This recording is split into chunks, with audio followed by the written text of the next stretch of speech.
Welcome, that the deal. How you doing, man? So, what are your childhood traumas? Dude, I love you so much. You want to do the sexy time, mate? Hey, what do you want to talk about today, man? What's going on with your life right now? My life, fuck you. This is my podcast where I talk about you. I might even pull this off and just hold it like a dick, you know? Let me think about this.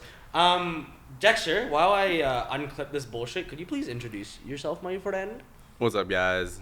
Just a normal guy. Shut the fuck up.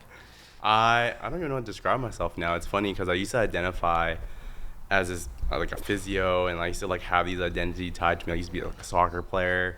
Man, I just feel like I'm a husband now. Like, I'm a husband, I'm a business owner. Okay, could you please, I will do the cool stuff for you. I mean, I will say the... I'm a pretty normal guy, man. I'll say what I like about you in a second, but could you please tell the people, like, you were 21 years old with a ton of ego and testosterone and you're trying to impress a girl. That's so funny. So, like, give them your... Like, I want to hear the sales pitch. Oh, the sales pitch. Oh, my goodness. Like, be a douchebag. All right, I'll try my best to be a douchebag. Thank you. I think the thing that may set me apart is I have a doctor of physio. That's a pretty cool thing. Like, I studied for a really freaking long time to get this thing. 7 years, man. You can do anything for 7. You can do a lot of things in 7 years. And I decided to get a freaking physio degree in Australia, in Melbourne. Called Melbourne. And then after that, I went to the UFC and I actually became like the physio for those guys. That was pretty cool. That's the one the girls like. That's pretty cool. It's like definitely like I feel really grateful for that moment because there's not a lot of like physios who were actually like the official UFC physio.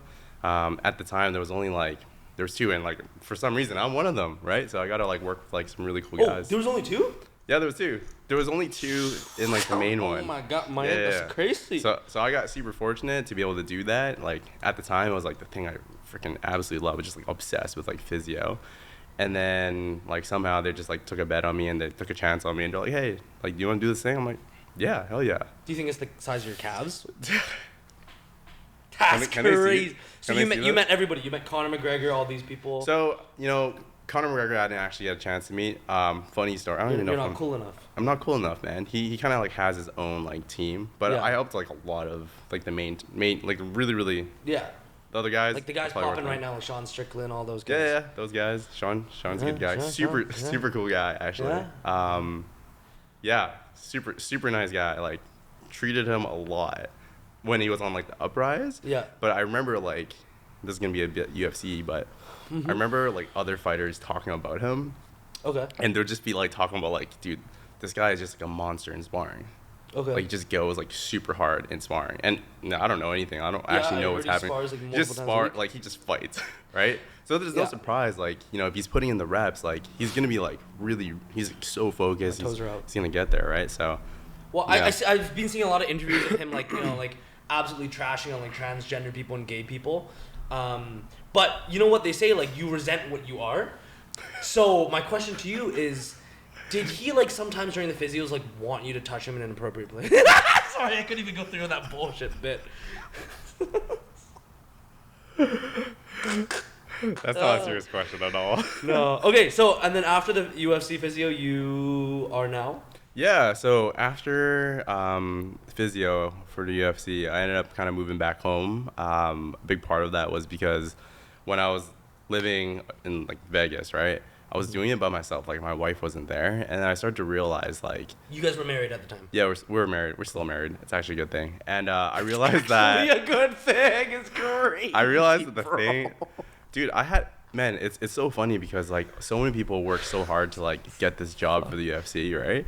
Mm-hmm. And like I remember like leaving that job, and I was just like, whoa, like so many people work so hard for that position, but I just wasn't happy because like, what's the point of living life if you don't have the person that you love with you doing this thing, right? So decided to move back to Vancouver, start my own clinic, which is pretty cool, and then kind of like hit a ceiling with that space. Kind of grew really quickly, and then now I'm in like the online space. And now you're one of the guys who post those shitty graphics made on probably Canva, or paid some dude from Pakistan to make one, and you go, guys. Oh, he's gonna do it. Choosing 3 males between the ages of 29 and 31 and a half who have at least 1.5 kids to give away my $25,000 offer. Go join now for our Black Friday $25 million giveaway. That's so good. Guys, yeah, actually, like I was expecting you to do that. To be honest, like I was literally waiting for that to happen. I know.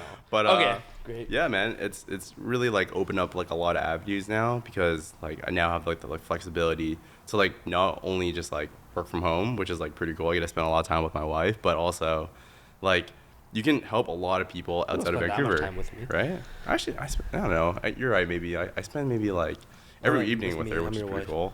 But dude, you're taking away my time with. I'm just playing. I'm sorry. What's her name again? Kristen. I'm sorry, Kristen. Kristen, good old Kristen. Stealing your man. Okay, I can't even hold my excitement in my pants right now. Oh jeez, what am I saying? I don't like complimenting other men. It hurts my dignity and ego. But let's just rip the Band-Aid off. Don't look at me when I say this fucking shit, bro.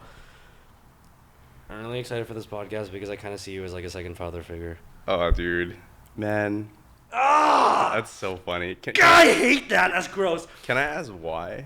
Why? Yeah, like yeah. Why do you see that? Jeez. Fuck. Second father. I just puked in my mouth. It's so funny when you say that. I'm just like, father, bro. Like, well, maybe brother. You're really, really, really old.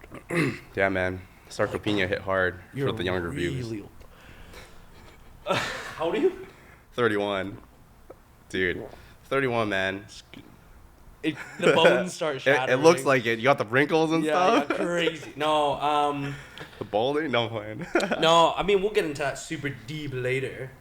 But I think the bottom line is I had a great father, but there was lots of especially where the internet is now with masculinity and what it means to be as a man is like a lot of the issues that I faced growing up, I resented, like a lot of things I fucked up in my life basically. I look back and like, I'm like, who do I blame? I'm going to blame my parents and I blame my dad because he had so much of the hard work and dedication, but I feel like he lacked the traditional masculinity side of things in a lot of aspects, which made me go, like, obviously he's a fucking human. It's just another dude, you know what I mean? And it's my dad, and I should be grateful and I should love him, but like, I don't want to get into too much on air about like all that other stuff. But I think my whole life, even from like a very young age, I've always like wanted to search for. I notice I have a tendency to search for like father figures, whether it's like through my sports coaches or my first heroes were like Arnold Schwarzenegger and shit. And then when I first met you, I was so scared of this guy. Oh my god, no, this guy's fucking. I see this like this jungle man, this guy with calves bigger than like my entire quads, box jumping his whole height. What are you, 6 foot? No, I'm like 5'10" and a half. 6 foot. So box jumping 6 foot. Women don't know, you know. Also like doing like all like the athletic shit that like the GIGACHADs would do. This guy's a real life GIGACHAD. There's so many nice things I can say. I'm in the nice phase now, Dex. I've been through a really hectic day. Okay, like I'm in a very I call it my tizzy phase. What do you think was the transition to go from like where you were just before this, like now? Like what was it? Oh, I just feel comfortable now. Okay, that's great. I just feel comfortable. It's that's just amazing. Opening up, you know. Yeah. I'm flowering opening. Jesus fuck. Sorry, I need to stay on track. The guys know who watch my videos. I'm so bad at staying on track, but that just makes it funny. Met you in the gym. This guy was like just the absolute GIGACHAD, tattooed his whole body, very scary looking dude. I also see him kicking the bags. He's doing these fucking flips and shit, right? One time, he comes up to me on the stationary bike. Honestly, kind of a pussy thing to do. Stationary bike, come on, what do you get? No, I'm just kidding. I'm doing warm up, and he comes and he puts his bag beside me, and I'm looking over. I'm like, I thought you were like, never talked to you. I was so scared. I was like, this guy's like a douchebag. He's so scary. This guy's like, I was like, this is the type of guy that my ex-girlfriends would leave me for. But then he opened his mouth. I was like, he's so kind. Do you know Did I say hi first, or I'm pretty sure I would say hi first. Yeah, you said hi first. Like, hey, I was man. too scared. I was like, this guy. You know, when I saw this guy at the gym, I'm just like, holy fuck, this guy is strong as fuck. And then somehow like found his Instagram. I'm like, hey, man, you're kind of famous. You got like. Oh, you found the Instagram before. Like when I added you that day or whatever. Oh, was it that day? First. Yeah, we were just talking. About, I'm like, the fuck, this guy's hilarious. He's like doing all these like cooking stuff. And, like it's really creative. Thanks, Dad. The first video I saw was like that Kim Jong Un one. Yeah. How'd that even air, bro? I posted way more stuff. I posted one where like we're in Vietnam, and we're getting captured by the Viet Cong. Yep, it gets bad. Yeah, so you came up and like it was a very. I don't know. We just like started like jerking each other off about like self-improvement topics. Like, oh yeah, that's what it was. You like gratitude too? Fuck, that's so cool. You journal, bro? Oh yeah, you like self-actualization? Fuck, dude. Oh yeah. All these other guys in the world are just like they're so focused on money, and we're just like so focused on like internal self. Oh my god, you're so cool. Bro, that was like one of the first things that I've really noticed about you, because again, like I think a lot of the times people who are like around my age, fucking older and stuff, they don't do that reflective work. They don't actually look deep into themselves. Mm-hmm. And it really shows up. Like I have this one, he's a really good friend of mine. He's like really successful in the eyes of society, like whatever you want to call success is. Doctor, like went to like Stanford or some crazy school, came back, has his own practice, like does really, really well. But I remember like he's like struggling to like find, or be in a relationship. He's like struggling to like open up. Like we went out to the Canucks game and I was just like, hey man, how's everything going? He's like, man, life really, really sucks. And I'm like, does it suck? You know, it's really like perspective, because like for him, I asked him like what's going on, and maybe he just didn't want to open up to me in particular, but he was just like, man, you know, there's so many things that's going on right now, and kind of like dived into it, but like the relationship side of things. And it was like I would just ask him like, hey man, like have you ever like started looking into that a little bit more, like explored that avenue, like why you might have these particular thoughts? And just automatically he would just be kind of like tethering to, I guess, like society's perception of success. He's like, yeah, but I'm so successful, I have like all these things. But in my head I was just like, you have all these things, like, and you're successful, yet you're not happy. Like maybe the thing that you define as success isn't the thing that will make a lot of people happy. So then we started getting into like kind of, I guess, like why he might be, I guess, the way he's feeling. And he was just like, man, I don't want to go into this right now, which is totally fair, man. Like, he doesn't have to, but it was also like, hey, man, I encourage you to, like, look inwards, like, look at this. And he was like, man, but I find it so uncomfortable. And mind you, he's like, I think he's, like, in his 40s, right? And he hasn't done the work for, like, he doesn't want to look into it. What is the work? Everyone says, the work, the healing, the work. I think, yeah, it's hard to define what that is. And I think, like, the thing that helped me, because at one point I was also... So why is this topic so like? I mean, that's like 99% of our conversations are talking about shit like that, like money versus what is success. How do you actually find happiness?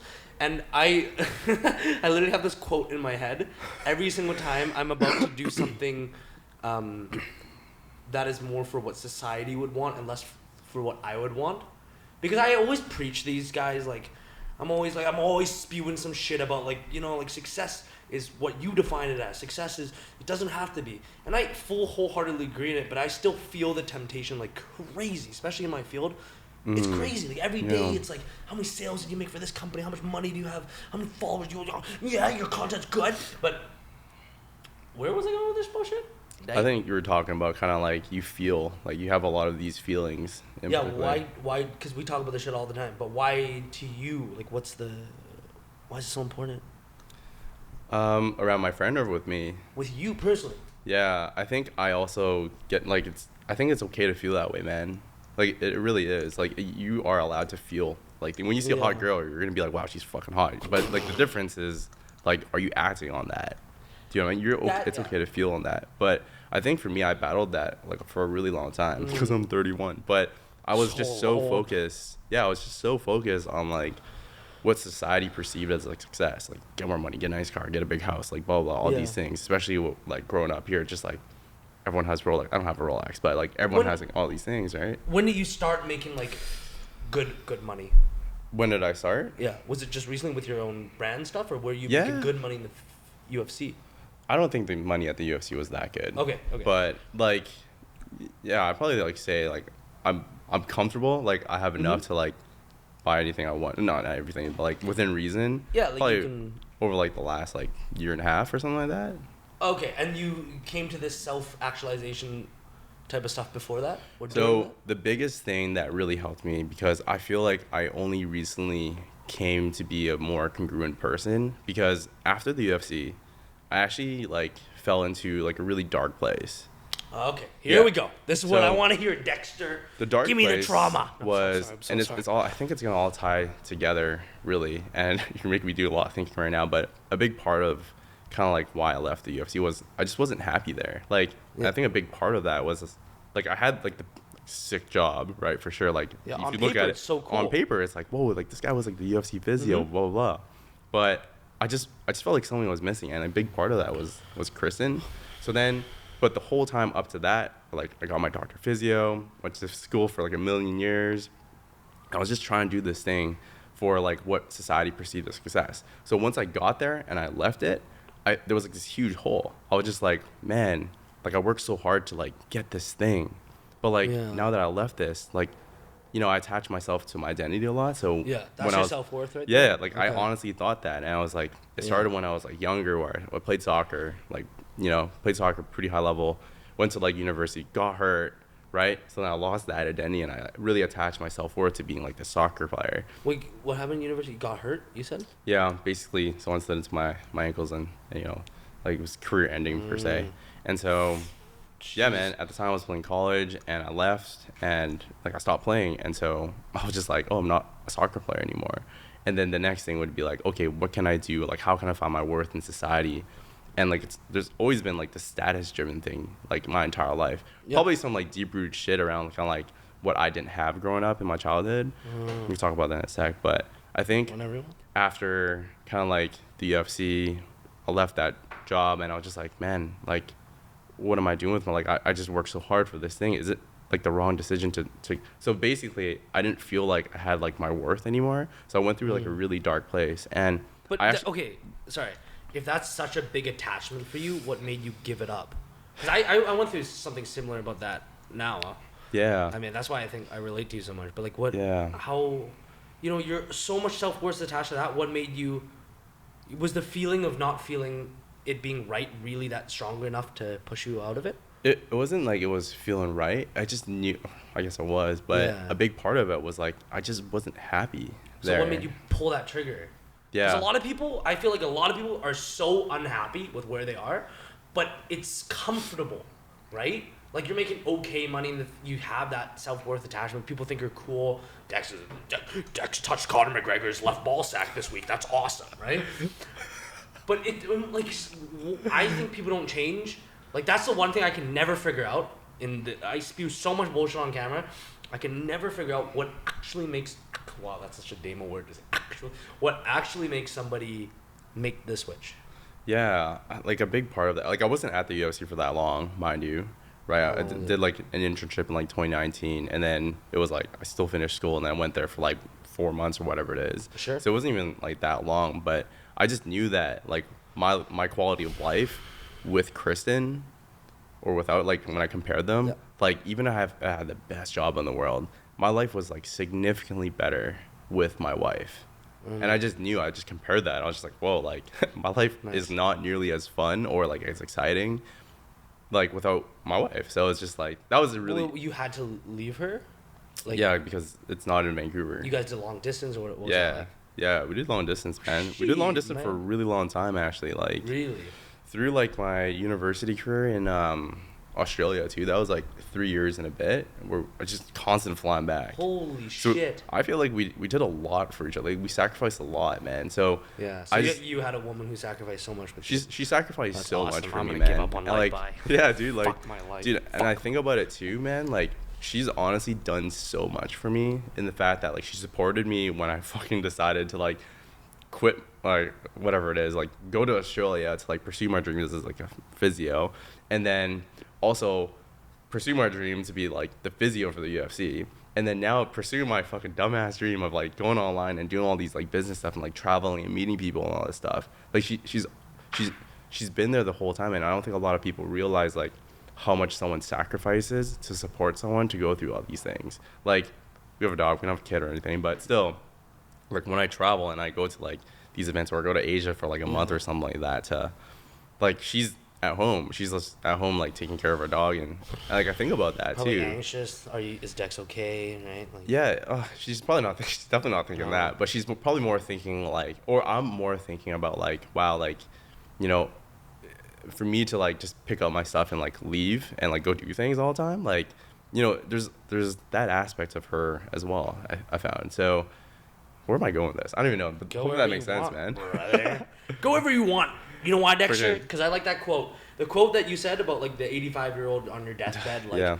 I hate you because that shit's in my head now. Dude, I make decisions based off that. can you repeat it so that everyone knows about it? Oh, I don't. Well, I know you have some bullshit where there's like a ton of boxes for every week or every day of your life or something. Okay. But I don't know. I like the quote that like when you're 85 on your deathbed, is what you're doing right now gonna make you proud on that deathbed? Dude, that is really, really good. Just to kind of elaborate on that, and I think the reason why I feel like I feel way more congruent with my life right now, where I don't really feel like I need to like make so much money to like have like a Lambo, and like it'd be cool to have for sure, but like it's not like I need it. It's because I feel like when I'm 85 years old and I'm about to die the next day, right? Literally about to die. Like you're in your bed, you'll be like, hey man, but you gotta live this moment. Like you're like on a fly on the wall right now and just listening into this podcast, and you're looking down, right? And then let's just say the shit that happened with you today with work, right? It'll be like, does all that stuff really, really matter? It doesn't. Like, what's the thing that actually matters in life? Well, for me, everyone's really different. But for me, it's like spending time with the people I really, really care about, right? Small circle. For me, I don't have like a really big circle, and I feel really happy and grateful about that. Spending time with my mom, you know, like playing sports, like all these experiences, like going to like travel, because when you travel, for me, at least when I go to like Asia, it just gives me like so much to be grateful for. Like, this is gonna digress like crazy, and I probably won't be able to bring it back because I'm gonna forget. But basically, dude, like I went to Asia like 2 months ago, and we're in this place, Hoi An, and we're staying in this like really nice area, and just like across the street is like not super nice, and we're walking through, dude, and like it's like flooding, there's like water coming up, and like people are just like picking up their stuff and like putting into like higher areas because it's literally flooding, right?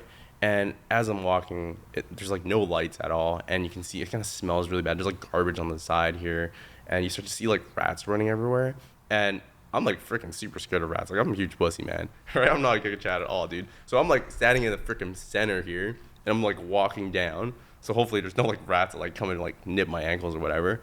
And then I hear this noise as I'm walking down this really, really dark alleyway. And I turn to the left, and there's an even smaller alleyway, right? And I hear this ruffling, and I look inside. And then there's like this older lady. She's like, she must be like in her 80s or something. And she's like rummaging through the garbage. Like, it looks like she's like trying to look for food and stuff. And like my heart like literally sank. And I was just like, oh my God, like, dude, like, I just think about that moment. I'm just like, I have so much to be grateful for. Like, you know, all the things that's happening in the business, like the business stress, like whatever it is, like, dude, like, we live in Vancouver, Canada, man. Like, you have like a 10K a month, like, that's fine. Like, there's some people that's literally trying to like get by. 10K is a lot. Right? So it's like, so it's like, kind of like, I guess, like where you're at right now is, it helps me like really think about like what I currently have. And so it's not about just like, you know, generating as much income and success as you can humanly have. It's like trying to enjoy the moments that you have. So where's the line?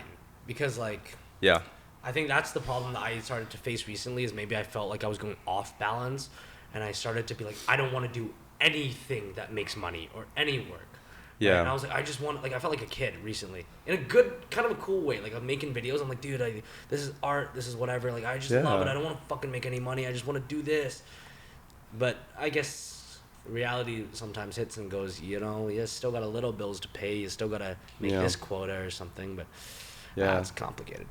I think like the thing that really helped me because we didn't grow up with a lot. Like going back to like my dad was, I loved my dad so much. He unfortunately passed away when I was like 18, so it was really, really hard. But like I remember having like a feeling of like resentment as well, because like he would pull up into his work van. It'd be like this really like shitty van to like high school, and you know, kids would like make fun of me. They'd be like, dude, Dex's like dad has like this really shitty car, blah blah. They would actually say that? Yeah, of course. That would be like, what kind of car is that? Yeah, it'd be like, whoa, what kind of car is that? It's like breaking down. You can hear it from like a mile away and stuff. But like kids would say that to you. What would they actually say? That's like, yeah, it's like horrendously fucked up, dude. Yeah. So, yeah. Did you just think that was like a normal thing? I think that's so fucked. Yeah, it happened like a few times actually, and oh my god, man, we just didn't grow up with a lot, so I felt like I always needed to like prove myself or like have like more income and stuff like that. And it probably wasn't until recently where it's not like I detached myself from that, but I noticed that when I come from a place of abundance, when I'm trying to like actually like serve people, like it's gonna happen anyways. And there's something that really helps me, especially it might help for your business as well. Instead of just trying to like make as much money as like humanly possible, something that's like really helped me was crafting like your ideal life. So for me, it's just like I just wrote down all the things that like I wanted, all the things that like Kristen wanted, and I just like mapped it out. I'm just like, okay, like what's Kristen's like dream car? Okay, doing. What's like my dream car? Doing. This is like my dream life, by the way. And it's like, how many vacations do I want every single month, every 2 months, whatever it is. Write it down. How much is like my mortgage? How much? And I just wrote it all out. And at the end of the month, I was like, holy crap.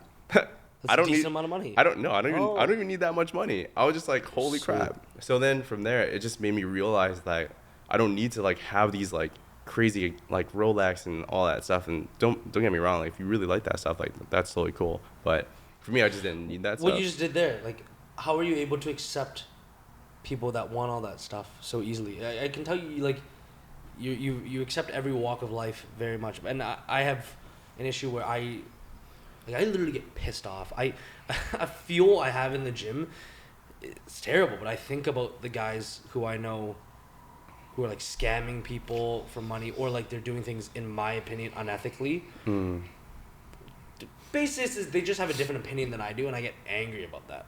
I get mad. I'm like, oh, why can't you be as, like, it sounds so fucked, but I'm like, why can't you be as like open-minded as me, or like why can't you not want to make money like me and be kinder? And I don't know. I think that says about me is I don't know what, but yeah, man, it's hard to answer that because I don't feel like I am that like angel to be like I accept everyone. There are certain people out there where I'm just like, man, like you're just like a really really not nice person, man. Like you're doing some really really bad things, and I don't know what I would be able to do to like change that. Yeah. Do you know what I mean? It's like, and I also think of it as like resources almost, where it's like, yeah, I could be thinking about this thing, but like, why do I want to waste my time and effort, my resources, my very valuable time in life thinking about this thing that doesn't really matter? And it goes back to, you know, you're 85 years old, you're about to die the next day, and you get to live this life. You get to live this day one more time. And if you're wasting your time thinking about the thing that doesn't really matter, it helps me a lot to be like, okay, what are the things that actually matter? And then from there, it's like, okay, well, the things that truly matter in life, focus on doing more of those things. Okay, and then the things that don't matter as much, like, they shouldn't be really taking as much bandwidth in my brain. At least I try to. Like, it does happen for sure. And I'm not like this like saint of like, oh yeah, like this person I want to love like 100%. There's like some people out here where I'm just like, man, like you gotta take ownership, man. Like you gotta stop complaining, stop being a victim. And like it's hard for me to like resonate with certain people like that. Do you know what I mean? Victim mindset is crazy. Oh yeah, I remember we were talking like a while ago that how you really like, that's one thing you resent, right? People with a victim mindset. Resent is such a strong whatever word you want to use, but it irks you a bit. It does. The victim mindset. Yeah. I noticed recently about myself is whenever I feel I guess like unsafe or I feel pain, I don't know, when I get emotionally affected, my first instinct is the victim mindset. That's my first instinct. Like I'll have a problem with like a family member or something that just really hits a gut wound, and my first instinct is victim mindset. It's like, oh, why did I get brought up like this? Fuck, why did this childhood thing happen to me? Oh, why am I, you know? So do you think that might be why it like pisses you off a bit? Is because you used to be like that or anything? Yeah, absolutely. Like that was a really big part of like my life. I think I was just like with your dad, dude. Like it was huge, man. Like when I was like 15 years old, I remember like I was always like blaming other people for my shit all the time, man. Okay. Yeah, dude. Like Man, I can't even. Okay. But like one of the big things I think when I think back now is I blamed the world at one point for my dad getting sick. Like, I blamed how? I blamed like Like, God or whoever it was. Yeah. I was just like, how can you do this to like to such a good man? to like the most caring, genuine person in the world? Like this guy would like literally help anyone that he sees on the street, and it's like this person was just taken away. Like how can he be diagnosed with cancer at like 40 years old? Like that's, and I was just so angry. I was just like, how could like, and I just didn't believe in like doing good stuff because like I didn't believe in karma because it's like my dad did so much good stuff, and that was just like all like victim mindset stuff, right? And So you look back at that part of you. Like, what do you think about that part of Dex? I think first off, I actually have grace for him because he went through like a lot. He went through a lot, man, and you know. Did you just like? Sorry. Yeah. I know you're about to get into some shit, but did you just like learn to have grace for your younger self, just like through time, or did you read this shit? I think I had to accept like who I was. Like you just came to this like- realization, like over time. Like nobody told you about all this accepting yourself shit. No one's really told me about that stuff. Sick. Sorry. So, I mean, but- that's. but here's the thing, that's like, sick. I went to like therapy like Yeah. at one point too. It personally didn't really help me because I felt like they were just giving me tools to like manage like my anxiety, but didn't actually like find out why. It wasn't until I really like looked really really deep to figure out like, whoa, dude, Dex, like 15 years old, you're super angry all the time. I was like this super smiley kid, and all of a sudden like my dad was diagnosed with cancer. Like, dude, that's a really really powerful thing to happen to a kid, and it's like, dude, you went through a lot, man. So like, dude, it's good, man. I respect that. And you went through some like really tough shit. So, and then I forgive him. Do you know what I mean? Like, it's like almost being like, I appreciate, because if you think about it, like life is all about your experiences, like what happened in the past, like how you came to be, like your upbringing, all these things. Like if that didn't happen, if my dad didn't pass away when I was like 18 years old, like I wouldn't have came out to be like less of a victim because he wasn't going to be there to save me, dude. Like he wasn't going to be the person that would, because before then he was always there. Like he was always there to like help me on soccer and then whatever it is. There was like actually a specific moment that I thought of when I was playing soccer. Do you want to hear it? Yeah. It's pretty cool actually, and I think back to this day a lot actually, and it's like the type of dad that I want to be. And so when I'm training and I'm like training my athletic shit, it's like I want to be able to do these things for my kid, to be able to run with him and all that stuff. Fuck, dude. I don't put any like B-roll or anything into these, but I'll put your Instagram in there so they can look at the fucking athletic shit because it's just fucking stupidly crazy. Dude. It's so insane to watch somebody like this jackedness. Because I used to, when I was going through my arc in life of like trying to become the Your perfect arc. man, trying to become exactly the GIGACHAD. I was like, I'm gonna make $100,000 a month, and I'm gonna be this strong, and I'm gonna look this good, and I'm gonna be able to do this athletic shit all at once. Took a lot of rewiring to go, that's not what I want. Dude, you're strong as fuck, man. And Yeah, you're but I getting can't really jump. athletic, But I was man. like, that guy's GIGACHAD, that guy's GIGACHAD. I was like, that's him. I was like, I'm never gonna talk to him because he's so scary. Look at the tattoos. But sorry, yeah, give me the moment with your dad. Yeah. So again, I was like a pretty angry kid, which is, you know, it's all good, little Dex. But Where do you think that comes from? I think a big Just part of it was just parents? like I just felt like, you know, it was unfair that my dad got diagnosed with cancer at such a young age. Oh, so And- but did the anger come before he got diagnosed too? I think a lot of the anger stemmed from that. When did he get diagnosed? Like, So- referred to like by your age. So at 18 he passed. When you He, were 18. he battled it for like 7 years. Oh my god, bro. Yeah, it was a long time. So it was like it started getting like really like, Wow. yeah, and it felt like obviously. I guess we'll talk about the story first. Yeah, but yeah, sorry. the story So excited. goes like this. It was like a super rainy day in Vancouver, and at the time I'm playing soccer, and my dad likes to like do this thing where he's like, "Hey, Dax, do you want to play in like this men's league thing with like a bunch of like older like adult Chinese guys or whatever?" Like, do you know what it is? I think I might know the exact league. Dude, so yeah. Anyways, and there was like this, it was like all older guys, right? And we're like, you know, they weren't like super skilled. I wasn't that skilled either, but at the time I was like better than them. And there's this one guy that like I was playing on the wing, and I'd be running down, and I I remember this guy just like pulling my jersey the whole time, right? Just I'm like, what's this guy doing, man? Just like nonstop, just pulls my jersey.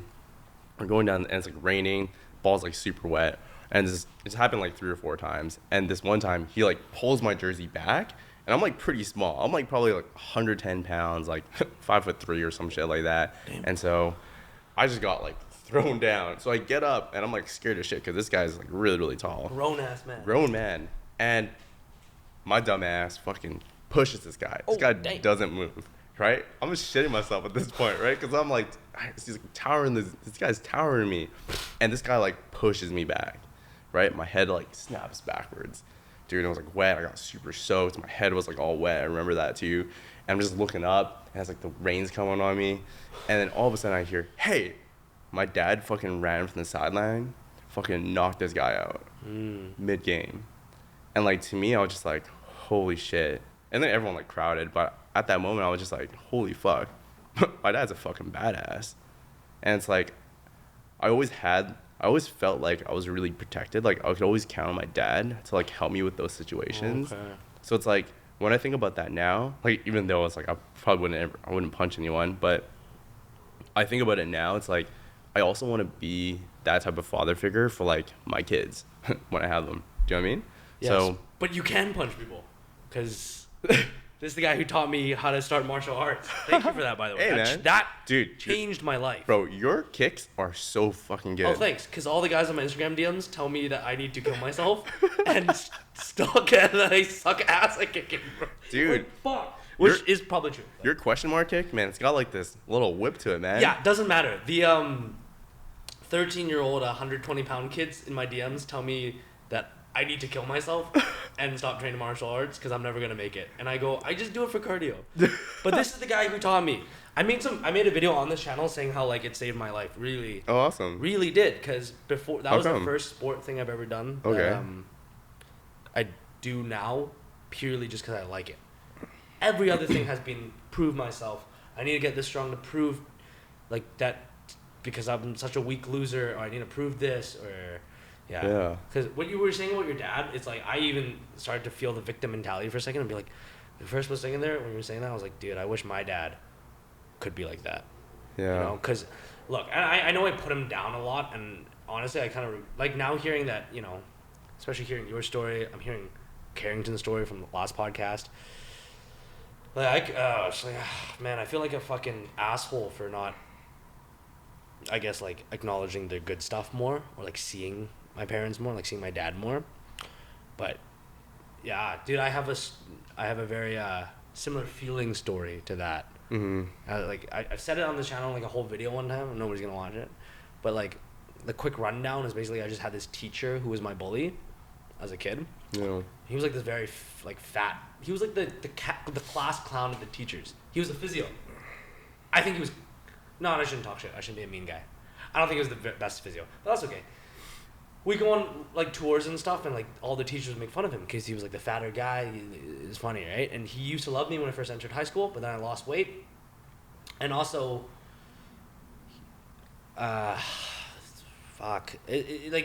this was the first time I ever felt like real rage in my life. I felt like kind of helpless because he was a teacher, and he went from being like so supportive of me and so kind and like feeling like a father figure because he had this deep like masculine voice. Yeah. To one day I just remember, and the thing is like I really still to this day, even though I might know is logically not true, in my core I feel like he's right. But I remember him pulling me aside, and it was just because I would always roll my ankles and like I'd be on the rugby pitch like I would be kind of a puss. Like I loved hitting kids, but I was way too scared to tackle. I was so scared to get my brain damage. Dude, I was way too scared to play rugby, man. Yeah, well, I don't know, man. Badass, man. I loved playing it. Like I loved hitting kids and stuff, but I hated tackling. I was so scared. I remember he pulled me aside one time. It's the physio, not my coach, and he like we're in the locker room, and he like said something along the lines of like he's like, "You're such a fucking drama queen. Like why can't you just be a man?" I'm like 13 years old. I remember like staring him in the face, and I was like. I just didn't say anything. I left, and it just kept happening over and over. Like after every game, he'd be like, "Jesus," he's like, "You're weak. You're a loser." And I fucked with my like shit so bad, you know. Like I'd go home like enraged. I'd be so angry, because I think I lash onto him as a father figure. But I don't know. I felt like kind of helpless too at the same time, because I was like, Jesus Christ, like this guy is Like it's like so much power over me. Like I care so much about his approval. I remember going to Mexico with my best friends. This was during a vacation, and just like it was the first time I ever like told my friends about like, and they didn't even like fully believe me because he was the funny guy. He was the teacher that everyone else loved, and I used to love him. And I don't know, man. Like I'd catch him talking about like the gay kids and shit, and like he would say like the most fuck shit about other students. This grown man, whatever. I shouldn't be mean, but I would have really dark thoughts about hurting him. Like really dark thoughts. Like I'm gonna get older. I'm gonna fucking like I'm gonna kill this guy. Like I'd be in Mexico. I was punching the sand, crying. Like my hands were bleeding, and like my friends were trying to like stop me. Yeah. And it got to the point where like I quit rugby.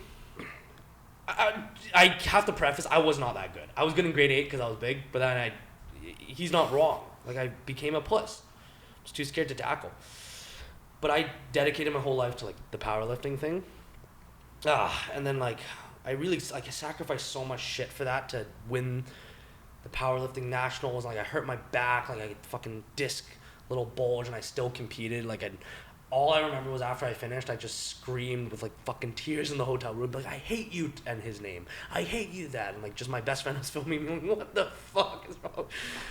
But I don't know where this is going with that, but I just like I have so much like that, something about that, like maybe the father figure thing just brought that up in me, but yeah, man. Like I'm pretty curious. Like you kind of like it seemed like you attach like obviously the father figure to him, like you care a lot about him to be able to do that.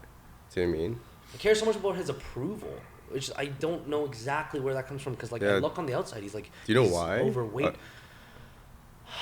It's a good question. I think it's because everyone looked like they loved him. Maybe I related to him because we were both overweight at some time. Yeah. And he just switched up on me so fast, which was such a core wound that I have as a kid, is like parental figures switching up on me and stuff.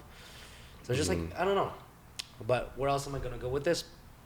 Let's talk about some nice shit, because I don't know where else to go with that. Actually, one more mean thing. Yeah. I want your advice on this. No advice. But this, like, I haven't, over the past X amount of months, and this has been a topic that's on my mind recently, but it's like aggression and like how to use it for good. And like, I kind of gave up on aggression recently, because it used to come from such a dark place, and I wanted to sound cool on camera and say like, oh, love everybody, don't have no aggression. But recently, especially since going through this breakup, I've been like getting my aggression back, but I feel like it's in a healthy way now, where I don't think I'm not mad at myself or mad at anybody. It's just like me and fucking Daniel were like in the gym this morning, and like it was ridiculous. Like I get into this space, I'm not mad at anything, but it's just this angry dark space, and like it lets me perform like crazy. So I asked, and I'll go into where I'm trying to go with this bullshit, but when you were like fighting, because I think that's what really attracted me to you sexually too, was the fact that you're a fighter. Like did that come from the hurt of? Tell me about that. So you want to know what it was like when I was fighting? Well, I realized. Okay, I'll go into my thing first. Okay. Because I go to the gym. Yeah. And I told you, this big ass dude who has a lot of fighting experience just fucking kicks me full force. Actually, probably not full force. Pretty fucking hard, and I'm a bit of a wuss. I didn't ask for this. Kicks me. He's like, "Do you know how to check a kick?" I'm like, "No." He goes, "Put your foot up," and kicks me, and I saw red. I got so angry because I had this big ass bruise on my leg. Dude, that's not cool. I'm angry. I'm like, I can't do anything back because this guy could fucking kill me. I don't have the skill. And like all I felt there was like I felt like a little boy. I was like, I wish Dex was here to like fucking beat the fuck out of this guy. I was so angry, but I was terrified. I was like, I can't do anything. But then I also thought to myself, like, maybe if I was in an angrier state, because after he left, I pretended to be like so calm. I kicked the shit out of that bag, bro. Like I bruised up all my legs. I was so angry, and I just didn't feel any pain. So, how do you, I don't know, fight psychology? How do you not feel the fucking pain? Do you channel some anger? What do you do? How do I not feel the pain for this? Yeah, like what even got you into doing that? Because in that moment when I got kicked there, I was like, maybe I'm not ever gonna be built for this, because that hurt like a bitch. Like, how do you get into the mindset of being able to take that fucking pain? Yeah, so I think like for your very first point, something that you did bring up was like it almost seemed like for your emotions, you're just almost thinking of like anger as like almost like a bad thing. Yes or no? Yeah. So this is my opinion, and it's not advice for anyone, but I think that like you're human. Like, you're allowed to feel emotions. You're allowed to feel angry. Like when you suppress the anger, it's like, bro, if someone did that to me, to you, like, if they did that to you, I can't even speak English right now, but I'd be like, hey, man, like, that's not cool. You're picking on someone that doesn't know how to fight. I'd be super angry too, and you have the right to feel that way. So I think in that situation, like, you trying to be calm and like suppressing that as well is, yeah, you probably didn't want to like fight him or anything like that, which is really, you don't want to act on the anger. Die, bro. But like, you're in your right to feel anger in that situation, man. Like, dude, I so see that. But I was like, how do you even get to the point where because you've been in a couple fights, right? Like, yeah. Was it Muay Thai or what? Muay Thai. Yeah. Yeah, that's, before knowing what it feels like getting kicked, and I didn't even get kicked, I checked a kick. Yeah. Yeah, I mean, that shit fucking hurts, man. How do you get your mind to even be able to do, like, what's the psychology when you were fighting? Like, what made you want to do it? What made you want to go to Thailand and train this? Like, what's wrong with you, man? Dude, the biggest thing, man, was like, when the reason why I really got into like fighting was, like, I was so angry. I was literally so angry because, again, like, it was like a really dark time for me. I lost my soccer identity. I like didn't want to I didn't want to play soccer anymore because, like, then there's like an element of me just thinking every single time I played soccer I thought about my dad because he was my soccer coach at one point too, for a lot of it. And then I was just like, man, but I also feel so angry. And then, like, my friend was just like, hey, man, do you want to like try like kickboxing? And I'm like, I can try it. Like, I can, it seems like similar to soccer, you can kick and stuff. So then, right, you can kick. So then, surprisingly, I like kicked the bag and I was like, oh, this shit's fucking fun, dude. Yeah. And then I started like really getting into it, and I started like fucking kicking every single day, and it was just like a really good way for me to vent. Do you know what I mean? Okay. So I hope that answers your question, man. I think like a big part of just like when you have emotions in particular, it's like emotions are totally fine, man. Like, you're okay to feel like jealous. You're okay to feel like anger. You're okay to feel like sad. Like, sadness is not a bad thing, bro. Like, it's, you're human, man. Like, you just being like, hey, I'm never gonna be sad, like that, how can you do that, man? It's literally part of life. So I think for me, when I feel stuff now, I just acknowledge that. I'm like, hey, man, like, what am I feeling? Okay, I feel super stressed right now. Okay, why?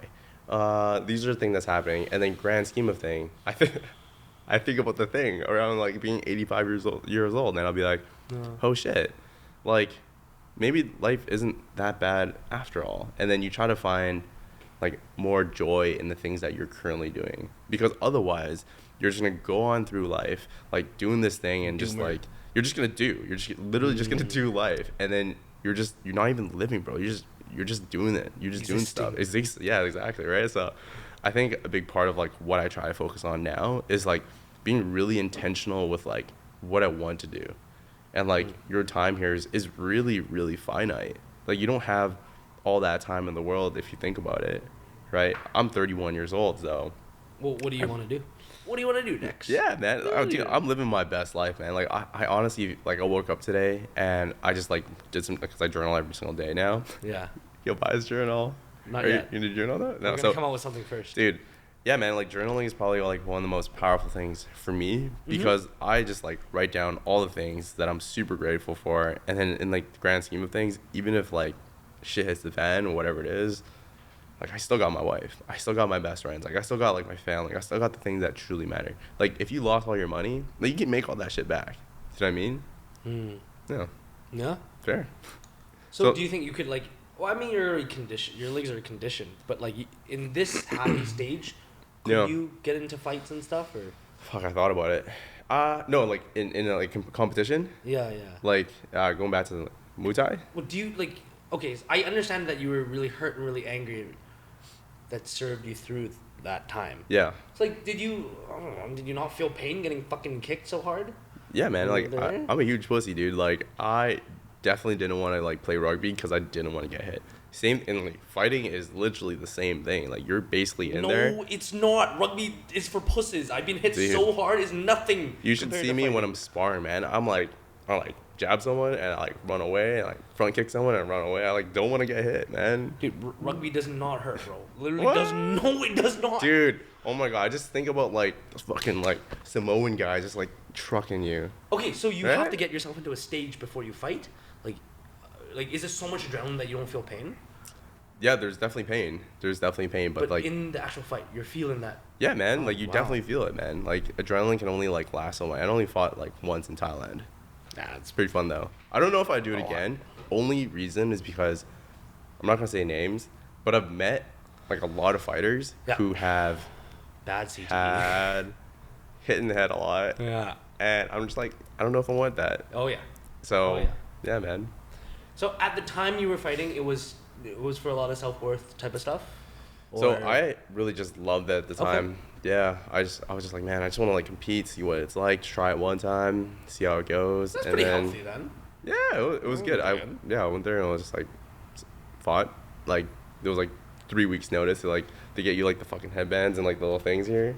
Yeah, like, dude. what? Well, like here's the thing. I can't even imagine going to spar, like no pads, because like I feel like to be able to check a kick, I have to sit there with a song for a minute and get pissed off. Dude, I think like, so yeah. Also, when the guy, because I remember when you told me, when that guy kicked you, right? And you checked his kick, right? Was it?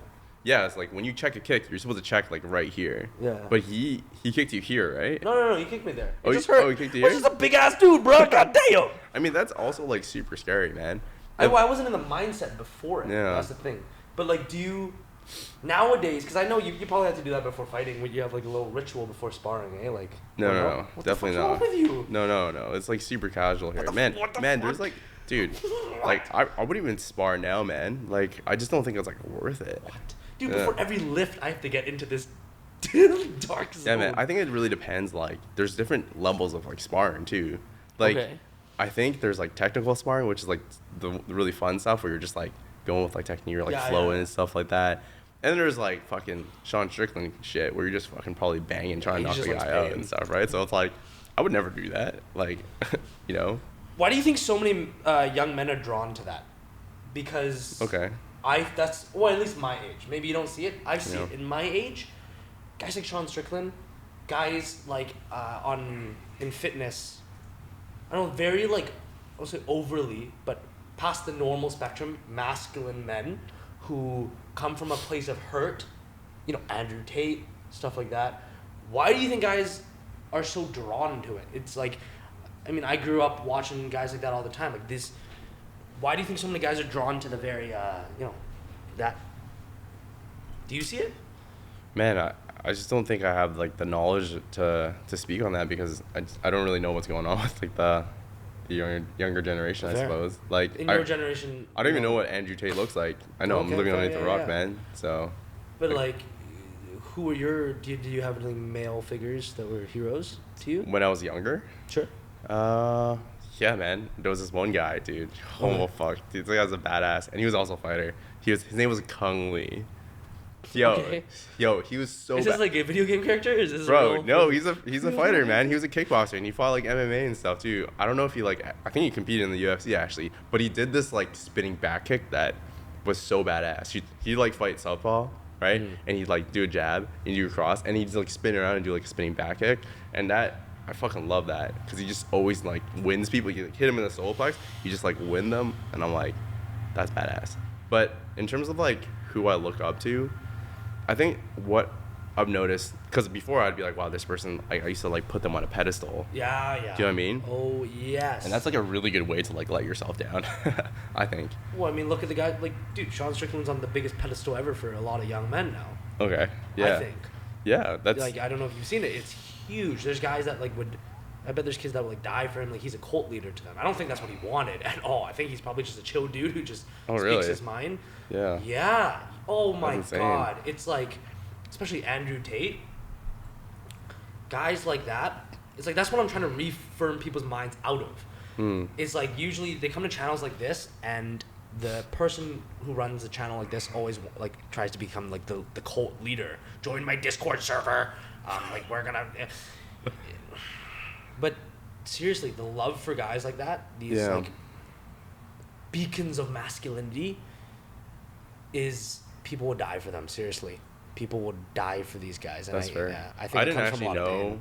Like, sorry to cut you off. No I didn't know that Sean Strickland was like so big. Yeah, right now he's the biggest Yeah. especially around my generation. Okay. For UFC. That's like good for him, man. Like I'm super happy that he's like grown to like such high levels and stuff, right? Yeah. I can't really speak on that, man. But I know that like I used to put people on like a pedestal too at one point. Okay. Like when I was a physio, I used to think that like surgeons were like the most like scariest people because they're like the higher like status, right? It's just like when you're in like a hospital, whatever. Like these surgeons are like then I met a friend, really good friend of mine, and I remember like we were a bit older, but we went to the club. Such a funny story, man. Oh my god. And we're at this like club in Melbourne, and he's like, we're just like dancing, we're hanging out, and like we're with some friends, and he's like, hey Dex, I'm like, yo, what's up, man? He's like, you see those girls over there? I'm like, turn around, I'm like, yeah. Yo, those girls are pretty hot. I'm like, go talk to them. He's like, can you come with me? I'm like, bro, you're a fucking cardiovascular, you're a cardio surgeon. Like, why do you need me to come with you? And at that point, I was just like, this guy's a normal dude. Well, I would need you to talk for me. Women are scary. It's a normal. And at that point, I'm just like, yeah, let's do it. So I go there. I'm like, hey guys, what's up? I'm Dex. Good to meet you. Blah blah. And then I'm like I had to introduce him. I was like, it's my friend. I'm not gonna say his name. Yeah. Right. Basically, he was just like super fucking flustered, and I was like, and he's like probably like his like 40s or whatever it is. And at that moment, I was just like, yeah, man, like this guy is just a normal dude. Everyone's like a normal dude, man. Like I think a lot of the time people just put people on like a pedestal, which is like super great because I think you can take inspiration from like certain people. Like there's so many people in my life that inspire me in certain ways, but I would never be like, man, I want to be just like this person. When you were younger, you weren't even like that too? Like I probably have, but the person that I can think of that I really wanted to be like was Ashley, the director for the UFC for physio at one point. Yeah. And cool. After, like, she's the most amazing person in the whole world, man. Like, I feel so grateful for her because she taught me everything I freaking knew. Like, she's so incredible, right? And so, I'm not gonna say anything bad about her because she's like truly amazing. But I just realized like the life that she had wasn't the life that I wanted, right? I wanted to, have a family. I wanted to do these things. I don't want to just work like all the time, right? Yeah. But I think dude, in terms of like inspiration, bro, like. Even for you, man, you inspire me in so many ways. You do, man. Like, I think you are... I don't know what to say. Like, you being... You're fucking 21 years old, right? 21. Dude, I'm 10 years older than you, man. But, like, you doing, like, self-reflective work that you are currently doing right now, like, you're setting yourself up for, like, massive success later in your life. Because you're addressing this stuff now, and, like, some people aren't even doing that. Plus, like, in terms of, like, inspiration, like, you're really good at acting. Thanks. You're really... Like... We did like a skit or whatever, and you're like, you're just super expressive. And I was like, wow, that's incredible. Like, give me some lessons, man. Coach me, dude. Yeah. Well, I remember like, when I started this whole self-reflective bullshit journey, I threw the acting away. I was like, no, that acting equals not me, which means it's not good. It is you though. That's what I had to learn. Was like all these parts are you. Like, these pants were tight. Sorry, bro. And like, I guess that's. I don't know. It's like the whole reason I made a channel like this where I just talk in the car is just like, these are the thoughts that come in my head. Like I don't think there's many. That's my unique trait is I have super autism, where the only thoughts in my head are these crazy self-reflective thoughts of the universe. But where was I trying to go with this bullshit? Inspiration. Different people inspire you. Okay. One thing that you've inspired me really hardcore on, that is like, seriously this helped so much. But was try not to care what other people think. I remember 3-4 months ago, it was like when I was changing up my content. I could dive into this rabbit hole for hours. It's crazy, but I finally was able to make some videos, get over this mental block, and make some videos that I actually want to make. Rick Rubin's a big inspiration for me. He's a producer for a lot of mainstream artists and. Whatever, like Kanye and shit, but he always talks about like your work should be like your art. It should be like a diary entry for you, or you're not gonna be fulfilled in life.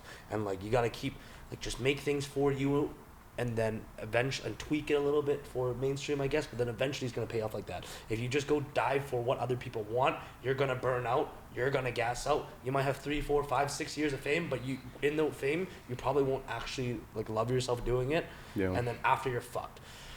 Anyways. And that was a lot spiel. Basically, posted these videos. I was so like proud of them. Like this is like something I would watch and get so inspired by. Yeah. And like it was one video, right? One video. I do this workout, hardcore workout. And I'm crying in the video after the workout because I'm so happy, because it was the first time I've ever been able to push myself that hard. Just like, it sounds so corny. I understand why people don't like it now, actually, because I was able to do it out of love. I was able to do it out of love, which I get how corny and cringe that is. But I saw these hate comments start rolling in. I just couldn't take it. I went up to my little shower, sat there.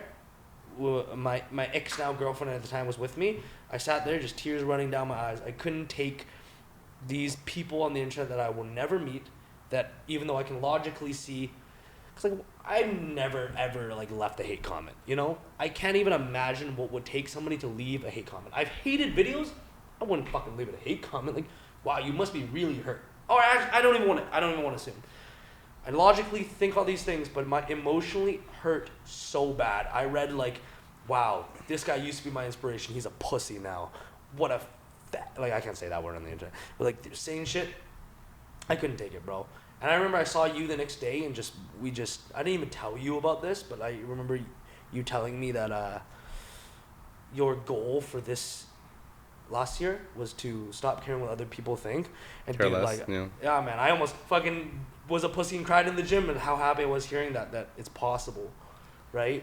And since that moment, I've done so much fucking self-work on trying to not care what other people think like that. It's amazing. That Daniel over there running the podcast knows I'm able. Today I had the most stupid day. I was like, he took me to his new barber, and I was saying the most ridiculous, stupid shit. Like, I'm able to like now, nobody's 100%, but I'm able to just like so much more just actually be myself and not care what people think. And I even like last night I posted a video that I was so proud of. Like, this is like an art piece to me. I loved it. One of the first comments that came in, it still hit, but I'm so happy it didn't hit as hard. The guy said like, what do you say? He's like, honestly, shut the fuck up. He's like, I used to love you. You're the weakest man I've ever seen in my life. My 8-year-old little brother's weaker, like more of a man than you. Fuck you. And I was able to see that, go, fuck, that hurts. And go, come on, man. Like, okay, buddy. Dude, that's amazing. Which is sick. So I really appreciate you teaching me that. Bro, that is fucking amazing. That makes me so happy, dude. Thanks, Daddy. Yeah, that's so funny, man. Like, man, like, hate comments is part of the game for sure. Yeah. And you probably have heard this so many times, but, like, it's purely, like, a reflection of, like, who they are and not who you are. And if you're true to yourself, like, if you're true to yourself and, like, you have, like, you have a really good support network and, like, for me, when because I still get those stuff, I'm okay with it. I just troll them at this point. Helps with engagement. But it's hilarious, dude. That's good. But yeah, I just know that it's not like, you know, my best friend saying it. It's not like you're fucking saying it. It's not like, you know, my wife saying that stuff. So it's like, that's all right. And in the grand scheme of it, it's always gonna go down to this. You're literally gonna die when you're 85 let's just say. And if you're wasting your time on, like, this comment that this person will never meet you, like, he's in your head. Like, he's kind of winning, right? He still is a bit, but I'm just happy that it's, like, if I read that 4 months ago before we had that conversation, I couldn't take it, bro. I would not be able to emotionally take that. And I genuinely had to think to myself, like, when I felt that, because it felt fucking painful to read that. Yeah. Because at some validity, he's not wrong. Like, traditional societal sense, I'm a weak guy. I'm very sensitive. I cry a lot. But then I thought, like, I was like, dude, my fucking boy Dex wouldn't, like, well, what the fuck would he think? He wouldn't, like, he'd be so chill about it. He'd probably encourage that video or something. And, like, I'm serious. Like, I look up to a lot of dudes in my, wow, I'm gay. I look up to a lot of dudes in my life, and then it helps me to go, like, what would the people I care about, like, think? Yeah. And, like, well, I go, like, that guy's probably, like, masturbating some really fucking weird hentai at home. Like, smells like shit. You know, probably doesn't, he doesn't tongue scrape and probably has some like stinky breath. And I'm like, but my boy Dex is a GIGACHAD and he is fighting God and he's so enlightened. I think that's what I'm drawn to now, and dudes who are who are sick but are enlightened. That's so funny. I don't know if I'm really that enlightened, man. I'm just gonna glaze you. Don't worry. That's so funny. I'm putting you on a pedestal. Bro, I just feel like for the audience to know is like, I think when you're going through like a really tough time, I just honestly just see it as like growth now. Like it's just so important to look at it in like a different perspective. And every single time, like when I think about like really tough shit, there's always like when you come out of it, it's just you just grow, man. You have to like do that stuff. And if you don't have those challenges in your life, life would be pretty boring, man. You know what I mean? Well, what's the biggest challenge right now? Right now, what am I doing? Fuck, I'll have like a physical challenge I want to try to get to, but it's really fucking hard. My goal is to do like an East Bay.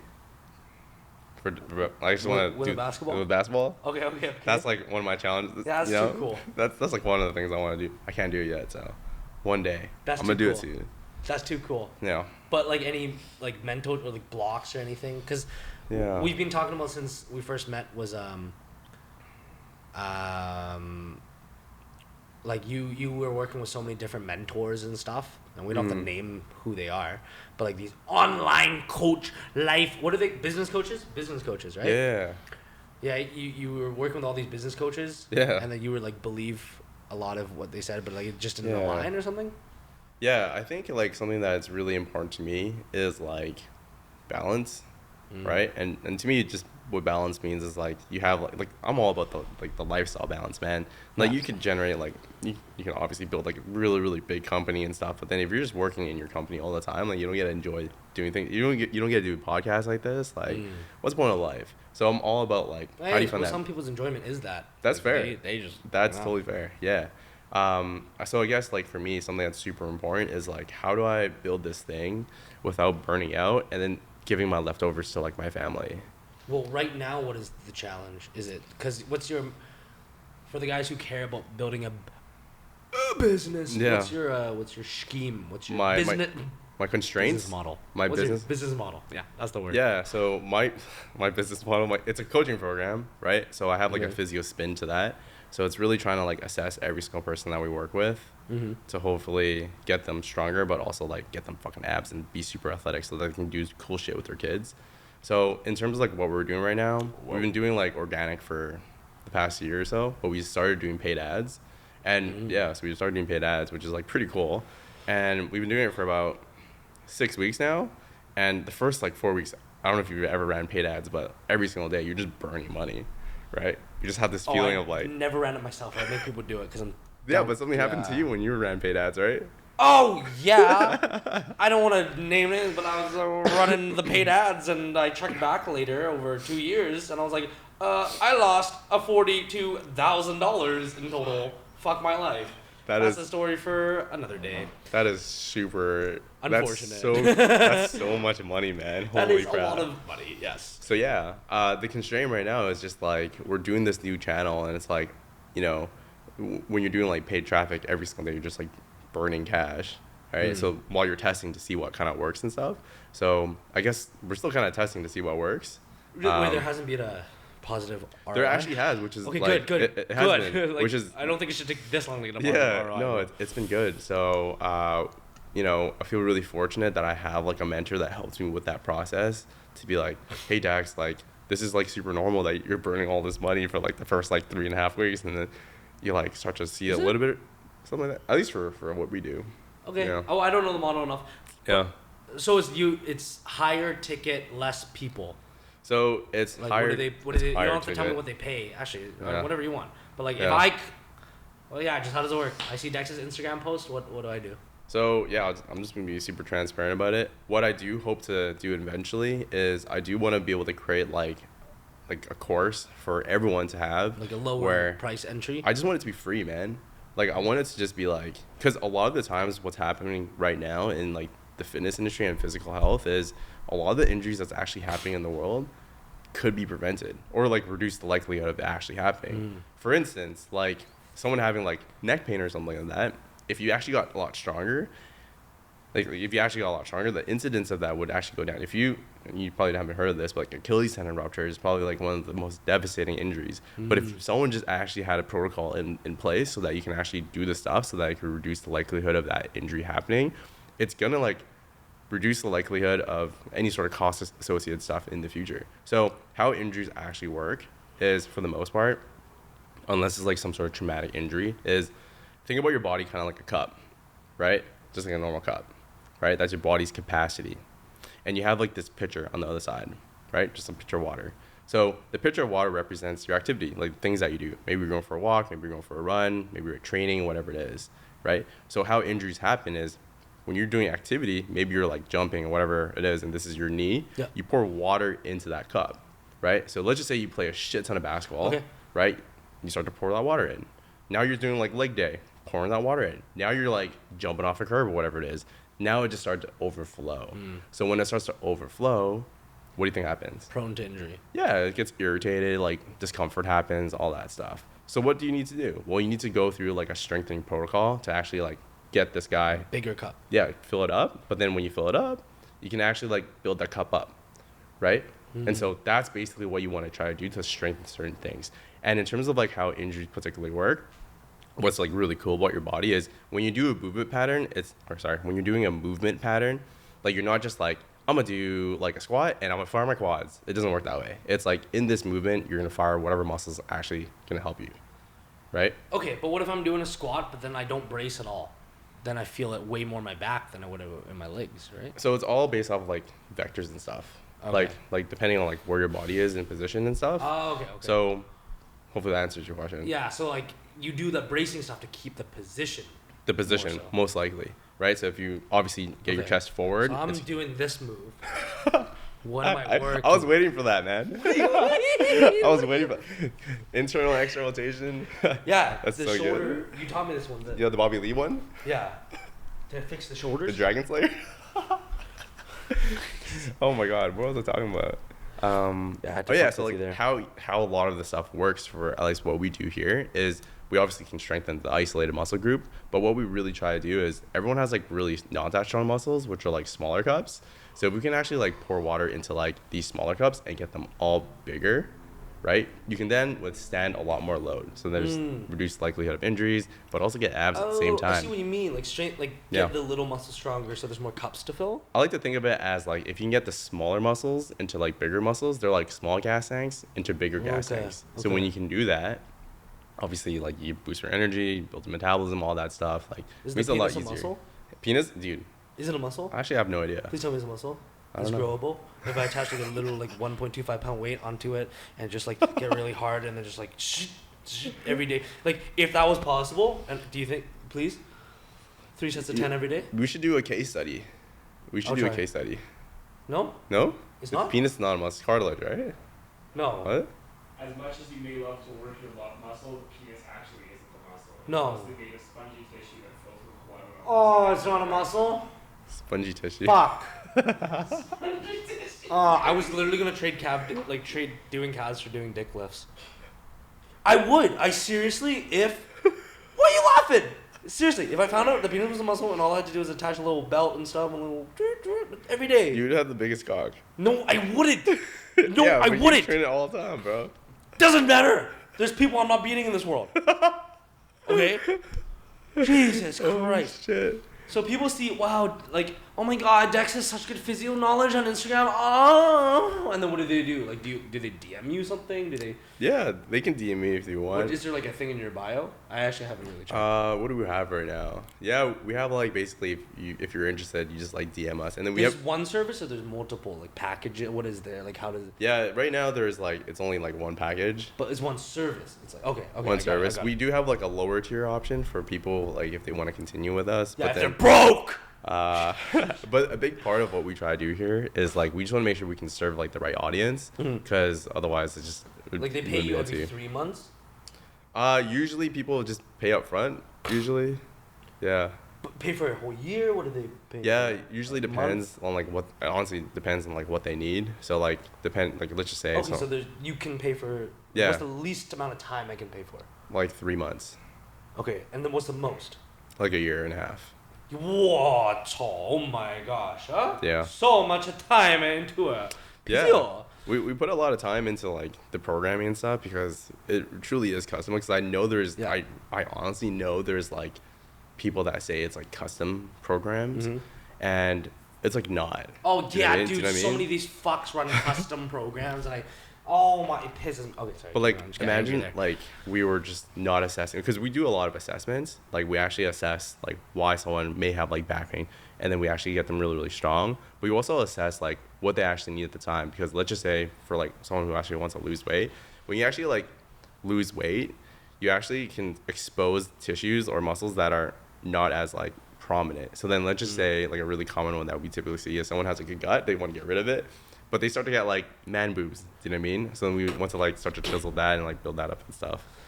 Okay, You know? so it's all fitness, but with a physio twist to it. Like physio is integrated into our thing as well. It's like part of it. You always say R and we. Who's we and R? I guess because we have like a small team Who's with like coaches we? and stuff. Yeah. Oh, there's multiple. Yeah, like we have like assistant coaches and stuff that helps us. But he's so humble. He's saying we all the time. You know who I say me because I built this shit. You No, say I'm just me? kidding. I don't know how to set this up without Sharik, and I don't like. I can't collect this money without Tanner. So fuck my. That's so funny. I can't do anything with. I'm a child. Yeah. So one day, Cool. I really think that like, especially in like the physio space, because it is like I was trying so hard to like blend them together. Yeah. But what I've just noticed is that I want to like help people. Like what I've noticed is I find way more enjoyment when someone has been like chubby their whole life, right? Do you know what I mean? And then all I'm of a right sudden here, they baby. actually do a program that can like get them really really strong and like get abs the first. Like that's a fucking sick feeling. But if you're just Yeah. doing physio stuff, like someone has back pain, Yeah. you like fix them. You're like, oh yeah, like that's cool, thanks man. Like there's not as much, I guess, like it doesn't affect me as much emotionally. I guess that's like kind of selfish, but when you can change someone's life around that and like help them become confident to like pursue more things in life, I think that's pretty cool. What's the clientele usually? The age. Usually they have to be over 28 Dads. years old. Men. Why? Just like the people that we want to work with. Why?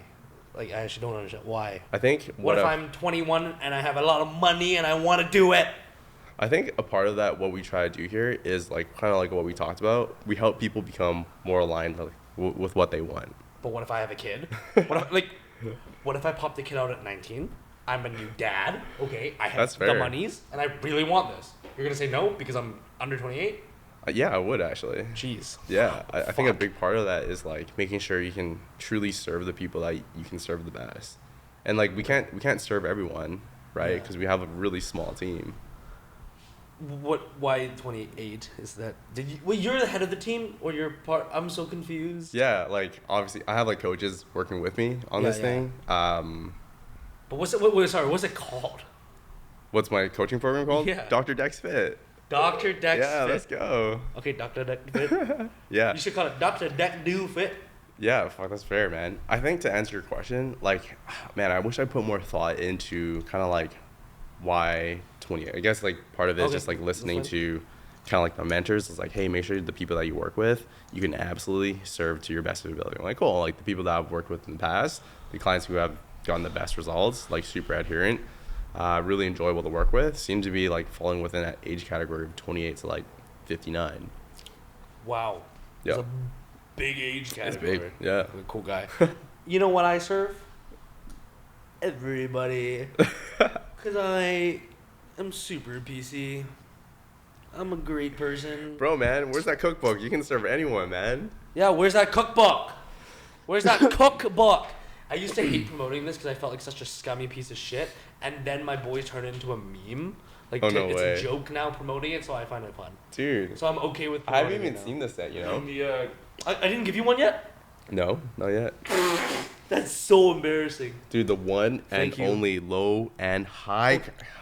Take- How do you take make it this low gains. and Take high? this one. Wait, sorry, Cookbook of Gains, 10% off with code GAINS at checkout. Yo, on can I get a- GameSFatass.com. That's yours. You can have that Oh, one. thanks, man. Yo, can Yeah. I get an affiliate link? You know, can put it in my bio and stuff too, right? Promote it. We were thinking about doing affiliate links for the thing. There's just a lot to set up. And Oh, who's Noelle? Yeah. That's Noella. Do not take her name for granted. She's the designer. She designed this whole thing. Oh, wow. So she's Noelle, fucking you did sick. amazing. Noella. Yo, I was just gonna say your biceps looked very ginormous in this picture. Dude, we lit that fucking photo up with the lighting. It was crazy. So is this real or is it not real? That's legit real. Can I I see did that? so we Oh put my! it, Oh, you got fucking hard ass biceps, you could bro. get- It's a 50 mil lens, Holy. and I did a retarded amount of curls, and then we retook the photo like 200 times. Jesus Christ! I, Yo, like, pushed my did you do biceps something with your lats too? No, I like worked out before. Oh, you just worked out. Yeah, I was like in Yo, the you're car swole, doing- bro. Thanks, Holy Daddy. shit, man. I know how to flare my own. Question: Yeah. Is this burger real? No. Okay, it looks really big. So what is fake in this is the burger, and almost all of this is all AI generated because we fucked it up. Oh, Yeah. what? But okay, the other things that are fake is like I got touched up like in the teeth and the eyes are whiter to make it look whatever. Yeah. Oh, and my armpit hairs got cut out. Oh, really? You don't like armpit hair? Is that a bad Well, thing? I didn't do all the adjustments, but Oh. I don't know. It just like my armpit hair was looking kind of stanky. What does that your day. armpit hair look like right now? Fuck, bro. I'm That's curious, man. Like, I've never crazy. seen your armpit hair before. I'll give you my fucking armpit hair, motherfucker. Don't talk about my armpit hair like that. Boom! You wanna compare? Lats out. What are y'all you think? laughing? What y'all think, man? Natty or not. Photoshop or not. I sent, speaking of the Photoshop thing, I sent this to, there's this, I don't want to say he's a friend because I don't know him that well, but this is a guy I really like his content where he catches people photoshopping and like, it moved on to now he catches like child predators and shit. Like, Oh my god. his whole content is catching people in the fitness industry basically. It's fucking, sometimes he's a funny guy, like the way he talks. And I sent him this book. He's a very like hardcore type of guy. Like he'll, Yeah. if he doesn't like you, his name's Goob. I like him a lot. His name is John Dorsey. But like he posts some funny shit, man. Like he'll on his videos, I would say deserve because they're like child predators. At the end of the video, he'll be like, "Fuck you! I hope you die!" Like really fuck shit, right? I sent him this book, and then because his whole joke is the Photoshop, he sends me a video back. He's like, "It's an amazing book, Damo, but what's with these biceps? I want me to do a photo video on you." And then I sent him a half naked photo in the shower, a video going. He didn't respond. He was like, "What the fuck?" Anyways, where are we going with this? That's so Yeah, funny. so that one's yours. You're welcome. Thanks, man. No Appreciate promo, that. middle of the What's going video. on with your biz? How's that going? You kind of mentioned you were like pretty stressed right now with like the kind of like some business stuff. Well, it wasn't stress. But it wasn't really can I just talk about this? Yeah, I'll talk about it. I don't give a fuck. But it's basically like, I just won't name names. One of the companies that I work with, I just don't feel fulfilled working with them. They're like, I cannot say anything bad about them because they've done me a huge solid, decent amount of money. That's in a contract, so I can't talk about that. Like how much money and stuff. Here's what it is.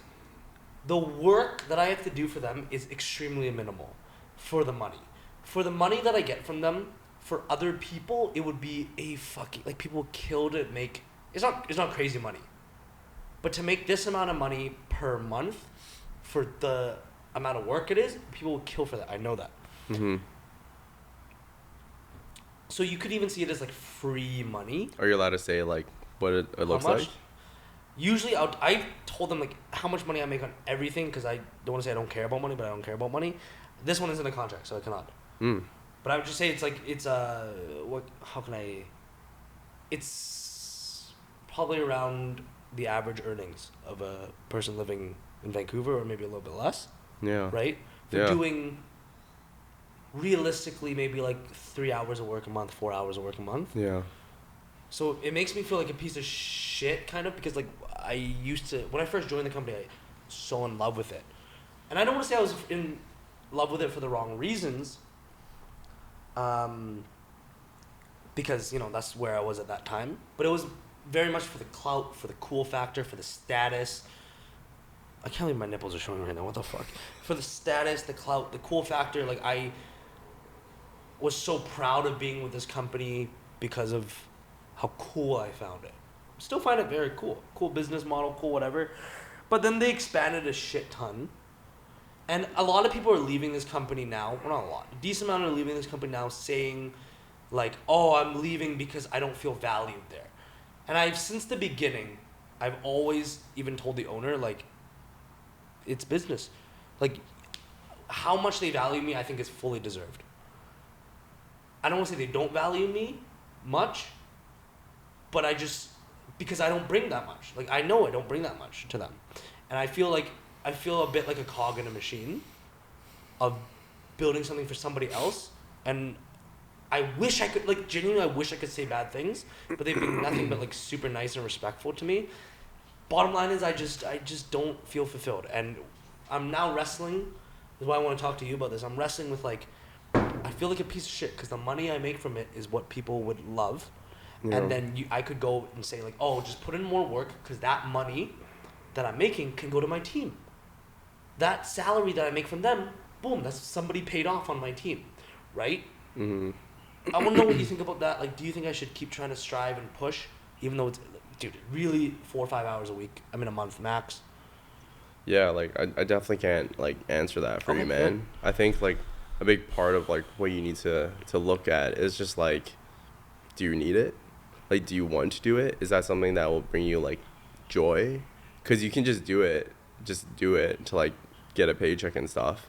But then a big part of it is, like, no, do you actually need to do this thing? And that's why I feel like, because I was in a position where all I wanted to do was just make as much money as possible, right? And it's like, you just look at people who are really, really, really wealthy. Not that I know any, like, super, super wealthy guys, but, like, if you look at, like, billionaires, they end up giving away, like, freaking 90% of their wealth or whatever it is. So, like, people are chasing this thing that, like, everyone wants, but the people that have the most, they end up giving most of it away.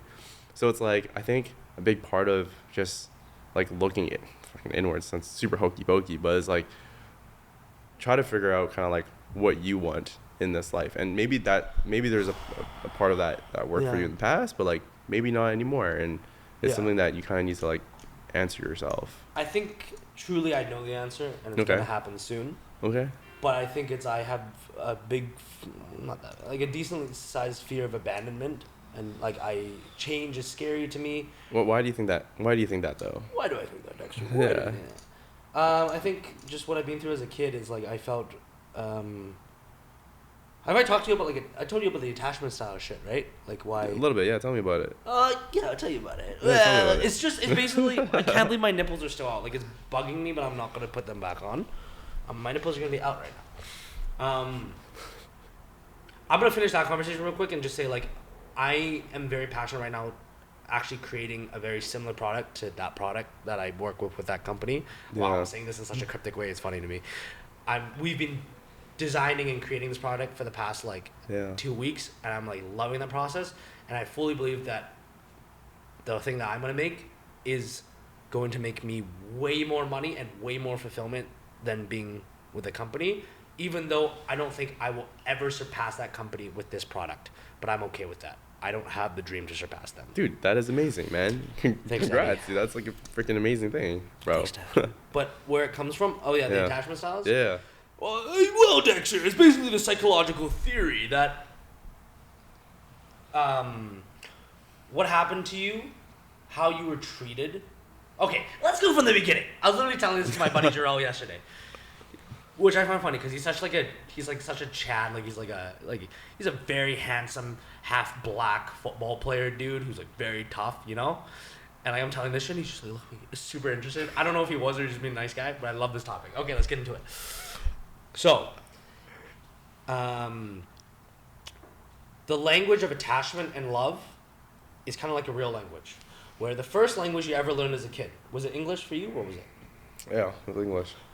You probably don't remember how you learned the very basic shit. You just heard it around, right? Like, you don't remember actively learning your first words and shit. You know what I mean?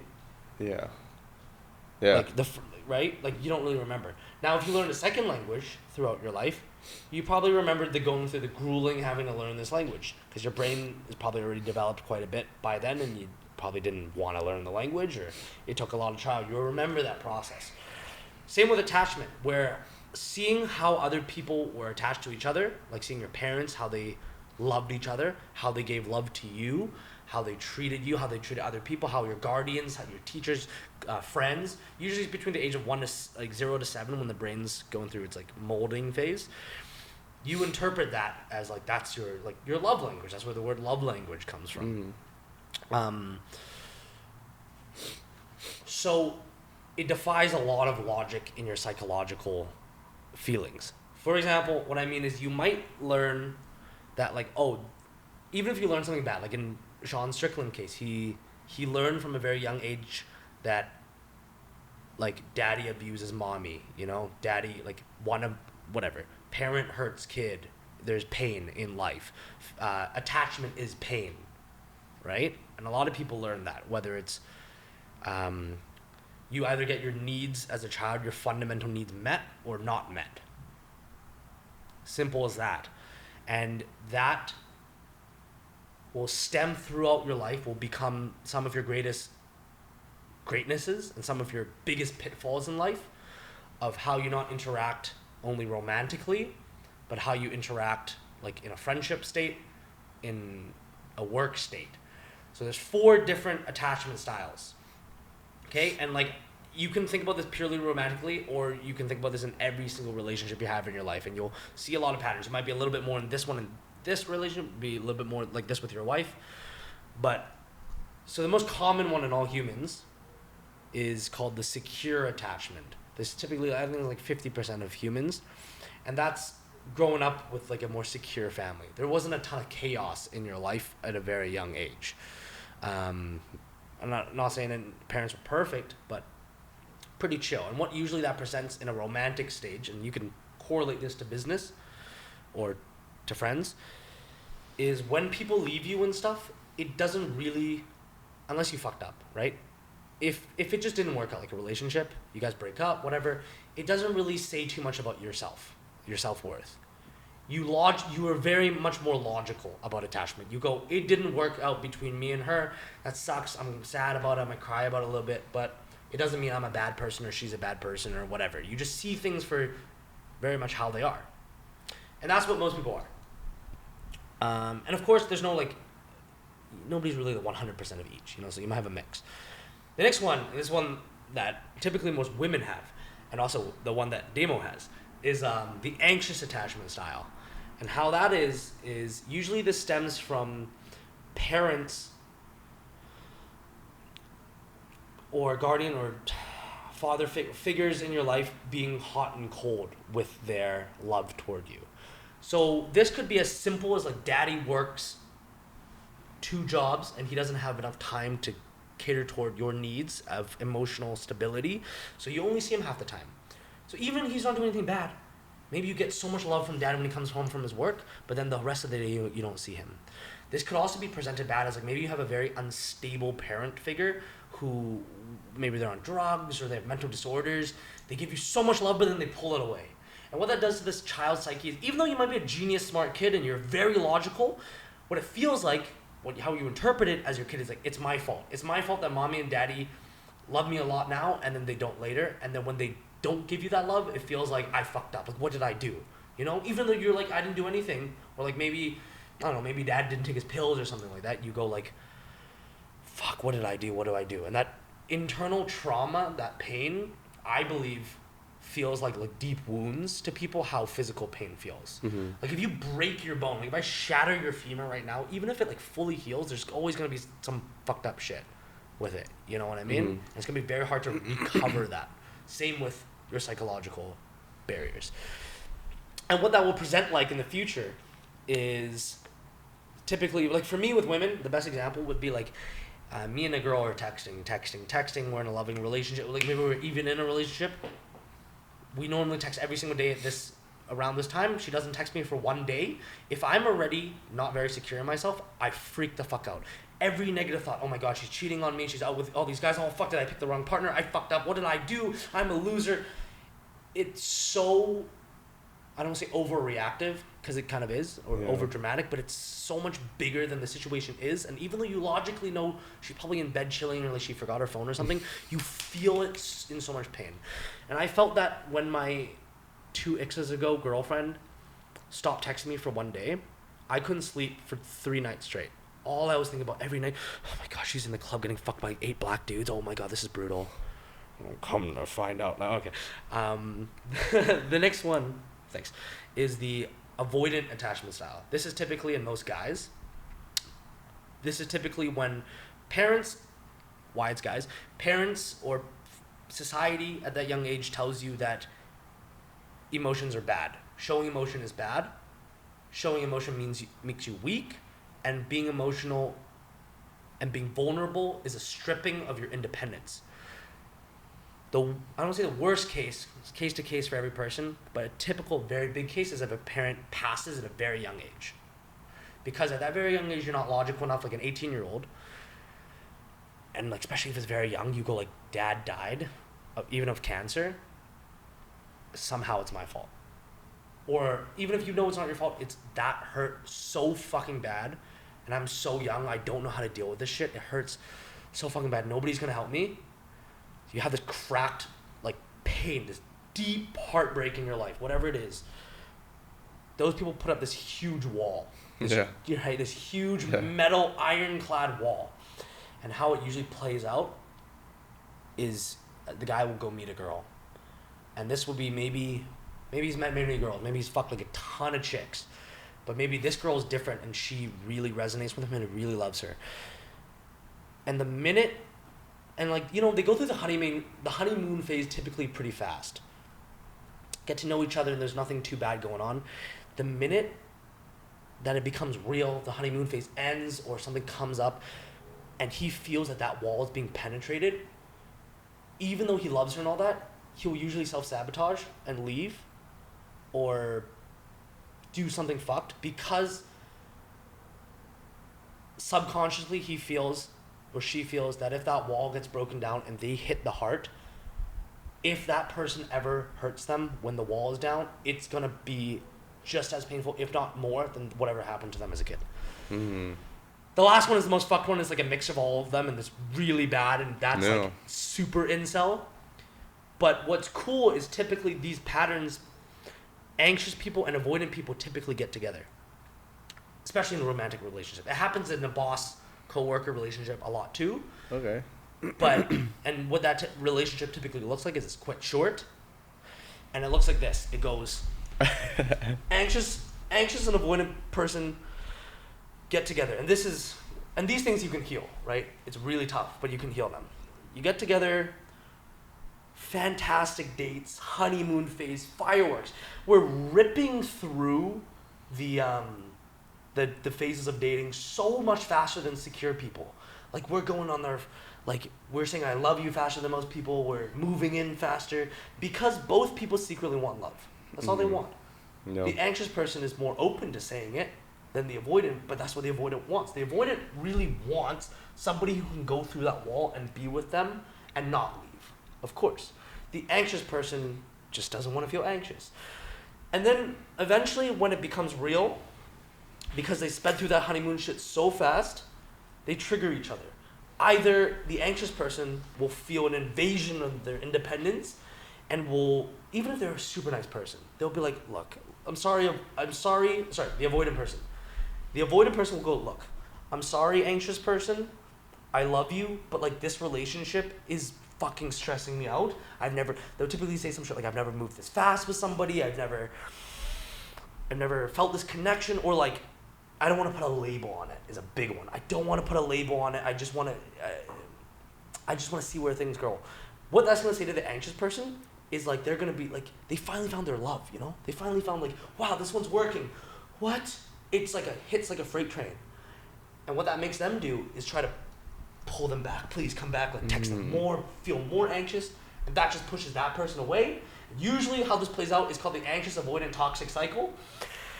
Is the anxious person they will not be able to take that anxiety, because it might last for weeks, whatever, it's so bad that they can't even sleep. They're going to go, look, I can't take this anymore. We have to break up. I can't. I'm so sorry. I love you so much, but we have to break up. And the avoidant person will go, oh, wow. That fucking hurt. Okay, I'm going to change. I'm going to meet your needs. Let's make this work. And the anxious person, really? Oh my God. Thank you so much. They'll have this long ass conversation. I'm just replaying my old relationship, goddamn. they'll have this long ass conversation like, oh, let's make these needs work, and maybe they'll come to logical solutions, and they'll just keep replaying because both people aren't willing to do the self work. Sorry, that was a long. That is crazy. Yeah. That is I don't know how you're gonna snip that into a reel, bro. No, I'm not. You're welcome, though. Thank you, man. Thank you so. Fuck, I had no idea what that was all about, man. Yeah. At first, I thought it was kind of like avoidance vibes, but then when you talked about like the relationship stuff, I was like, I don't know if that's like me. I don't know. Just be a secure person. It doesn't. I don't think so, man. Like, definitely had a lot of insecurities in my days for sure, man. Like big time. But kind of like grow out of it. Probably, yeah. I think it's. I don't want to say it 100% sure, but I think this type of stuff is in my generation a lot more because of the ease of relationship now. Ease of, yeah. Because right. of Tinder, of. Fuck, that's crazy. Hey? Yeah, it's so much easier to get into these romantic relationships. I met my wife, like outside. Tell like, me some outside. good. Yeah, change the pace and give me some awesome shit. Tell me the story of you and Kristen. I want to feel more sad. I want to tell you like by myself. I guess like I'll tell you how I knew I was gonna marry her. Cause when I actually knew, we're pretty young. It was like 2017. No wait, no. Oh, 2017. Fuck, I can't even remember anymore. Let me think. I think we were like a few years in. Anyways, so I'm like pretty adventurous. Like I love just like exploring and like traveling and like doing some cool shit, right? And I like have this thing for like adrenaline shit. Like I love scuba diving. I love like doing really cool shit. And Kristen can't fucking swim. Like she doesn't know how to swim. And we're like in Thailand, and I'm like, hey babe, like I'm gonna do my like advanced patty fucking bullshit like scuba diving course. I'm like, do you want to do this with me? She's like, bro, like I can't swim. I'm like, oh, that's right. Like, you know, you want me to try to teach you? She's like, no. I'm like, let's just try. Like, so I fucking convinced her that I'll be able to. I used to be a lifeguard, so I kind of knew a little bit. Okay, buddy has everything. Fuck this guy, man. So yeah. Fuck this guy. Thank God you're old. Or if you're on Tinder right now, there's no winning for guys like me. Okay, fuck. Keep going. So basically, we're in like this small island in Thailand. It's called Koh Tao, and you just go there. It's like the cheapest cheapest place to like get your advanced like or scuba diving lessons. And on the first day, she's like super nervous, and I'm like, hey, let's just try it. If you can't do it, like I'll just stop with you too, right? So we're like in the pool. She's like practicing like. She got like a mask and like a snorkel, and she's like really scared to go underneath the water because she doesn't know how to swim, right? So she's just like putting her head in, like teaching her how to fucking blow bubbles, like you know, like when you're doing like swim lessons, like stir the pot, like blow some bubbles. So we practiced that, and she put her mask on, and she's like able to breathe through like the snorkel thing, and I'm like, ready? It's like the same shit when you're scuba diving. I think I have no idea, right? So then first day, she like go out on the boat, and she's like super fucking nervous. She has like really, really motion sick, so she's like taking gravel or whatever it is, like seasickness pill. And we get to like, so the first day, actually, I'm sorry, I mixed it up. The first day, you're actually doing like the scuba diving in like the pool. Yeah, okay. Right? And then she's able to do that. She's like, oh yeah, it's just like the snorkeling. I'm like, that's cool. I'm like, that's amazing, right? And then the next day, we decided to go like on the boat to try it out. And it's like actual ocean. Like they bring you out to like the fucking ocean to like actually learn, right? You don't just like go to like the shore or anything. It's like you're in the ocean.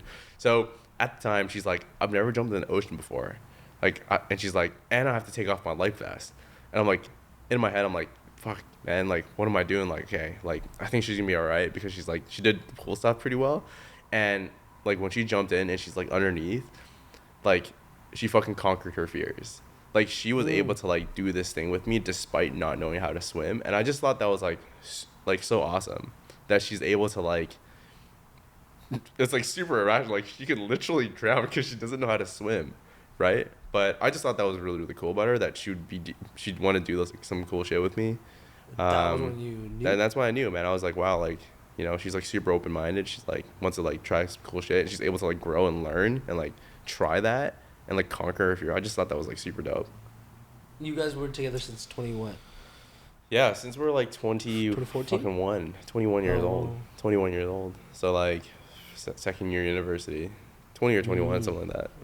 Yeah. And when did you propose? I proposed 4 or 5 years into, I should probably know this, 4 or 5 years into dating. You have to know this, buddy. Come on. Yeah, 4 or 5 years into dating. and we got married 4.5 years ago. Jeez. Yeah, feel lucky, man. Feel lucky. So how do I go find this in my life, Dex? Hey, man. I think like, fuck, I have no idea, bro. Like, I don't even know like. My friend was telling me about all these like dating apps and shit like that. I'm like, oh, you just swipe right to all of them. Yeah, but, like, yeah. There's like different fucking bagel He's coffee laughing shit. because he has them all. There's like bagel coffee shit, whatever thing, right? What's up? You never used a dating app? What would I? Oh, yeah, I I guess. was Oh, yeah. like, Bro, this guy's been cuffed for like 10 years. tough, dude. Yeah. What do you think about dudes who do a lot of casual dating? What do you think about casual dating? Hey, man, you gotta do what's good for you, man. Wow, what a nice person response. Dude, like honestly, like I'm just too insecure to say whatever that. whatever you want to do in your life, you just gotta like find, like, everyone's so different, right? So it's like, who am I to like pass judgment on like what they want to do with their life? If they're super happy like having a, was it polygamous? Polyamorous. It's like when you date like multiple, yeah, like fair, poly. man. If you enjoy that stuff, like, hey, man, good for you. Why do you think a lot of people maybe it's just social media. That's what I think social media is the thing that wow, you're not on any toxic sides of social media. Hey, you don't see this crazy Dude, I shit. like don't really consume that much social That's media. fantastic. Good Yeah. for you. Don't do it. It's fucked. Like, But there's very extreme sides. yeah, is there? Fuck, that's Oh crazy. my dude, there are crazy sides. Like, dude, if you go to some sides of social media, if you're not gay, if you're gay or something, you go there, like they will tell you to like kill yourself. Whoa, Dude, are they allowed to do that shit? Well, yeah, it's not monitored. That is He's crazy. so funny. He's like a grandpa. He doesn't know these things. A fucking boomer, man. What happened? Yo, so I got a new car, and I swear to God, like, I didn't know how to fucking drive this thing. You have the Tesla? Yo, I literally went inside of it, and I was just like, where the fuck is the windshield wipers? It's like pouring rain, and I'm like, I literally have no idea how to turn this thing on. You know, I need to practice more of what I preach and get the fuck off social media more. Do you consume a lot? So, way less than I used to, but Yeah. still a decent amount. I used to consume when I was depressed up to 8 hours, 10 hours a day. Seriously. It's a long time, man. Yeah, like the moment I wake up to the moment I sleep, basically. Fuck, I feel like I don't It's consume. so I still addicting. consume, but like I'm really selective with like who I consume. That's That's how it should be. Yeah, and Yeah, like, you should use it as a tool. Like that, Yeah. like that one girl. She's great. The neuroscience girl. bro, fuck, So that girl's good. a babe too. Holy crap. Hey! Yeah, what's her Instagram handle? Don't you say that. You have a beautiful, loving wife. I How do, dare but you. this girl is like freaking. I like, can say it. Iman the brain. Iman the Did brain. I send that to you? Did I? I'm trying to get a date. Sorry, right bro. now, okay. Hey, man, what's his Instagram handle? What's your Instagram? Look, attachment styles, neuroscience. Used to bench 405. A podcast. Cookbook. You could be right here. I will fly to you. I love you. Was that good? Is that how you should talk I to think women? you should. Yeah, she'd probably hopefully see this, man. No, but is that how you should talk to women? Hey, man, like it might That's work my- for it. It might. You never know until you try, man. That's true. Okay, so here's the thing about dating apps. Especially Okay. because I fucking see this guy on it. Makes me want to kill him. Like you guys are on the same dating app. I'm not on date. I used But to you be can on see dating him, apps. like you can swipe on him, kind of thing. Easy, bro. Fuck you. Huh?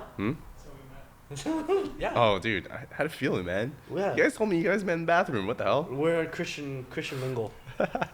Christian grinder. That's I can't pronounce fuck. So fuck. That's so good. No, it's like I wish I could just show you how fucked some of this stuff is. You know what's so funny, man? I had Carrie sitting here literally 1 week ago, and you guys are both like in a different generation. You guys both don't understand how fucked it is, and it makes me angry. I want you to know it's not that bad, pretty bad. But it's like, okay, imagine you have the choice. You have the choice of hundreds of thousands of people to swipe through, Yeah. right?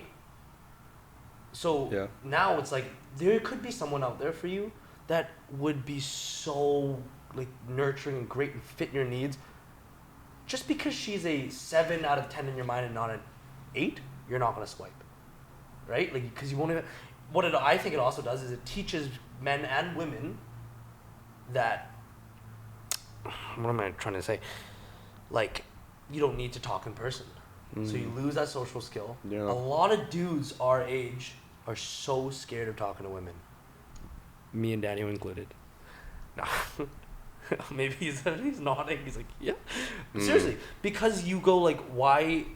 It's such an insult thing to say, but why would I go up, risk embarrassment, approach a beautiful girl? Fear of rejection. Yeah. Why would I Yeah. get over that when I can open my phone, download this free app, not pay that bullshit premium, and swipe days, have an entertaining conversation, get my validation there, and especially for girls, because, okay, how I think the society is just and just how it is. Girls get way more likes than the guys, not only because they're more sought after, but there's way more guys on this app. It's like 30% chicks, 70% dudes. Oh really? So, Fuck, you know a lot about these apps, eh? oh brother, Is this normal like knowledge? Like people should probably know this. I don't think you should. Don't Oh, fair. don't get into stuff that's not gonna serve your life well.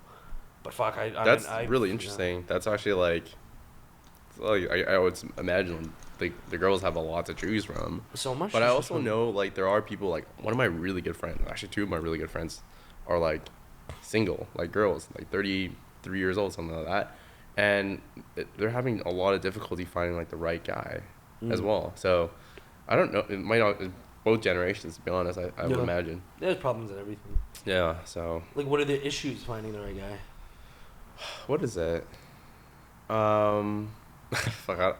What do they say? Fuck. Sometimes they just complain, right? Because like So I those just guys don't have cookbooks. They don't have cookbooks. It's not Damo, right? I think like a Yeah. really common one is like what they're looking for now, because they're like a little bit older, is they want someone that is like stable. Like they want like a stable job. They want someone that's like reliable, someone that they can depend on, and stuff like that. Oh, okay. I Yeah. got one for you. I got one. Yeah. Maybe we shouldn't end on this. It's a little negative. I mean, it depends how you want to spin it. But there's a big, especially because I think a lot of guys recently have been hurt by society or by their own victim mentality. But a lot of men feel hurt recently. And they look for answers to their pain. And with those answers, obviously you can't look at another man's rule book for your life, right? Because that's just that's just stupid, right? Mhm. That's destined for more pain from what I have experienced. But then basically, in one of the, like, I don't know, like the more rude things to say is like, I guess you can say men and women, but typically women over a certain age, usually over like 30, that are still single, it's like, she's a slut, she's a whore, like she's washed up, like she should have been a better woman when she was younger and like found a man. Like why does she deserve to have love now? She ruined a ton of guys and now but that's a huge thing in like my age's culture now, is like fucking just ripping on women for one, being promiscuous, and two, like not finding a man young. Yeah, because like Wow. I think boys are way more like actually more insecure than girls, because you know girls grew up being taught to talk about their feelings and they're probably better at emotional stuff, but guys didn't. So there's just so much. I think there's a lot of hatred for women now from my generation, like a lot. That's really unfortunate, really. Mhm. Like, yeah, just to like almost. I obviously have no idea that That's this is why actually I want to happening. hear your opinion. Fuck, like I'm kind of like, I have no opinion on this. I suppose I just think that like, I'm just thinking about like my friend right now, and she is like, it's on camera. Like she's probably one of the best people I know. Like she is, like, not promiscuous at all. She has like a really really fucking good job. She just haven't found like the right partner, and she's been burned in the past. No. Right. So, and she's the type of person where she inspires me a lot as well. Where Okay. I think like she had a big part in like my growth as well, in like finding myself, because she did this thing where I think it was like 2 years ago, 2.5 years, 3 years ago, some shit like that, where she has a really sick job, like pretty good job, and she just like, I quit. I'm like, whoa, like why? She's like, summer. I'm like, really? Like you just quit? You just like whatever? I'm like, that is so sick. She just like quit so she can like focus on like the things that truly matter in her life. And for her, it was like her family, like enjoying, like going on hikes, like doing all the things. And like she just realizes that life is so short, instead of just like on this consistent grind, right? So Yeah. I took a lot from her playbook, if you will. But she inspired me in that way to be like, hey man, like maybe life isn't just about like the fucking car, the watches, the grind, the stuff like that. And it's just a shame that like people haven't met people like that, I suppose. Like maybe it's like based off their circumstances, the people that they've met, unfortunately, maybe like not the best people for whatever reason. But there are really good people out there that are older than 30 years old that are not like promiscuous, that are not that Even are if you are like, yeah, like dude, it's their life anyways, right? So it's like, who are you to judge as well? It's like, I think she's probably one of the happiest. This is another thing too, right? I was messaging her the other day, and it was actually like a few weeks ago. I was like, hey man, like how's your day, man? Like how's everything going? She's like 11 out of 10. I was like, fuck yeah. I'm like 11 out of 10. Today I wouldn't say today's 11 out of 10. I'd say it's like a 7 or 8. And then I thought about it. I was like, wait a minute, why isn't my day a fucking 10 out of 10? So literally that day, I think I told you, I started like doing this like fucking massive journaling thing. Took some shrooms, did a bit of microdose, right? So I did, man. And I was just like, oh, like I just heard about some stuff that I was like, fuck it, I'll just try it, right? And I did some shrooms, and not saying anyone should do it. I just did like a little bit, and I started like listening to like country music for the first time. and it was awesome. It was fucking awesome, man. Which who do you listen to? Dude, Luke Combs, I think. Great choice. Yeah, Taylor Fantastic. Swifties, yo. Keep So going. I basically like put them on, and I just like put my headphones in, and I started fucking writing like my goals, and like really thought about like what I wanted, because like last year I think I told you like one of my goals was to care less about what other people thought about. Yeah. But I didn't really put that much thought into it. And I was like, oh, this year I don't really care that much about like all these like whatever it is. Like Amazing. everyone outside of my like inner circle, like if they say something, I'm probably not gonna care that much. Might care a little bit. But this year I became way more intentional with like my goals, and I came up with like one of them. Do you want to know what it is? Yeah. I think this is the best place we can. The one goal that I have is every single person that I meet, I want to leave them in a better place than when I met them. And I think that's like the thing that makes me super happy, and it brings me like a lot of joy, because if you just meet someone, like for instance, when I started to like actually implement this thing, like people in the elevator, like the guy who came out the car with the wagon, I'm like, hey man, how's it going? Like, dude, maybe he's having a really tough day, and you just say hi to them, like maybe that's gonna change some stuff. But like I know specifically there's moments where people are probably having a really tough day, and we went for dinner that day, went to this restaurant, I guess in Vancouver, and I started talking to the waiter, started being friends, looked him in the eye, I was like, what's up man, I'm Dex, good to meet you. I had like the food was so good, and I just started to like talk with him, and now every single time I go to that restaurant, like we dap up. He like gave Kristen's shots and stuff. Like last time I went, they had like a Christmas party, and it's like I just think that you can spread so much more joy in the world if you're just intentional about that.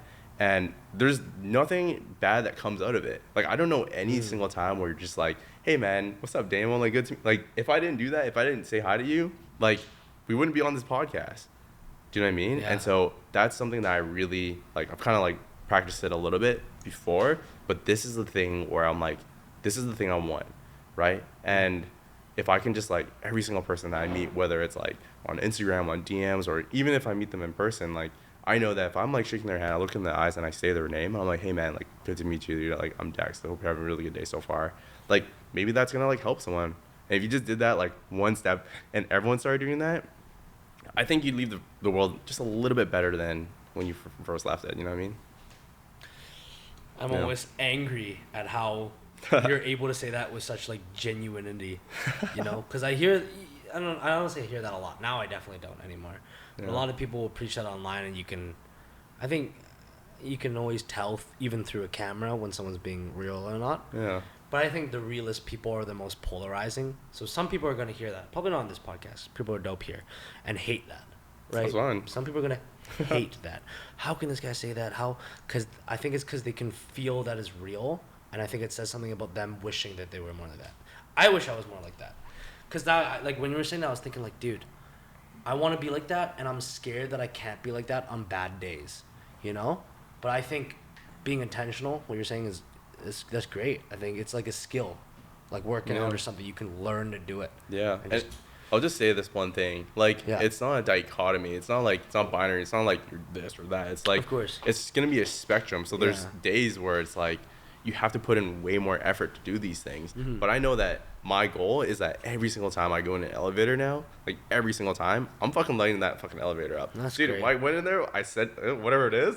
Yeah. I just like started saying some shit, and like maybe it was uncomfortable for some people, but I was just like, man, I'm just gonna like make You're this trying, elevator and it's a little authentic. bit better. Do you know what I mean? And That's great, man. there was nothing like in reward for me. Like I wasn't gonna get anything out of it. I was just like, hey man, like, you know, just talking about some stuff, and I just feel like people, if they just did more of that, literally the world would just be a little bit tiny bit better. That's great.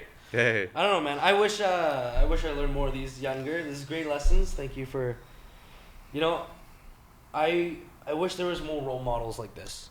I'm serious, because a lot of the guys that my generation looks up to are around your age or older, who are saying things that make us hateful, right?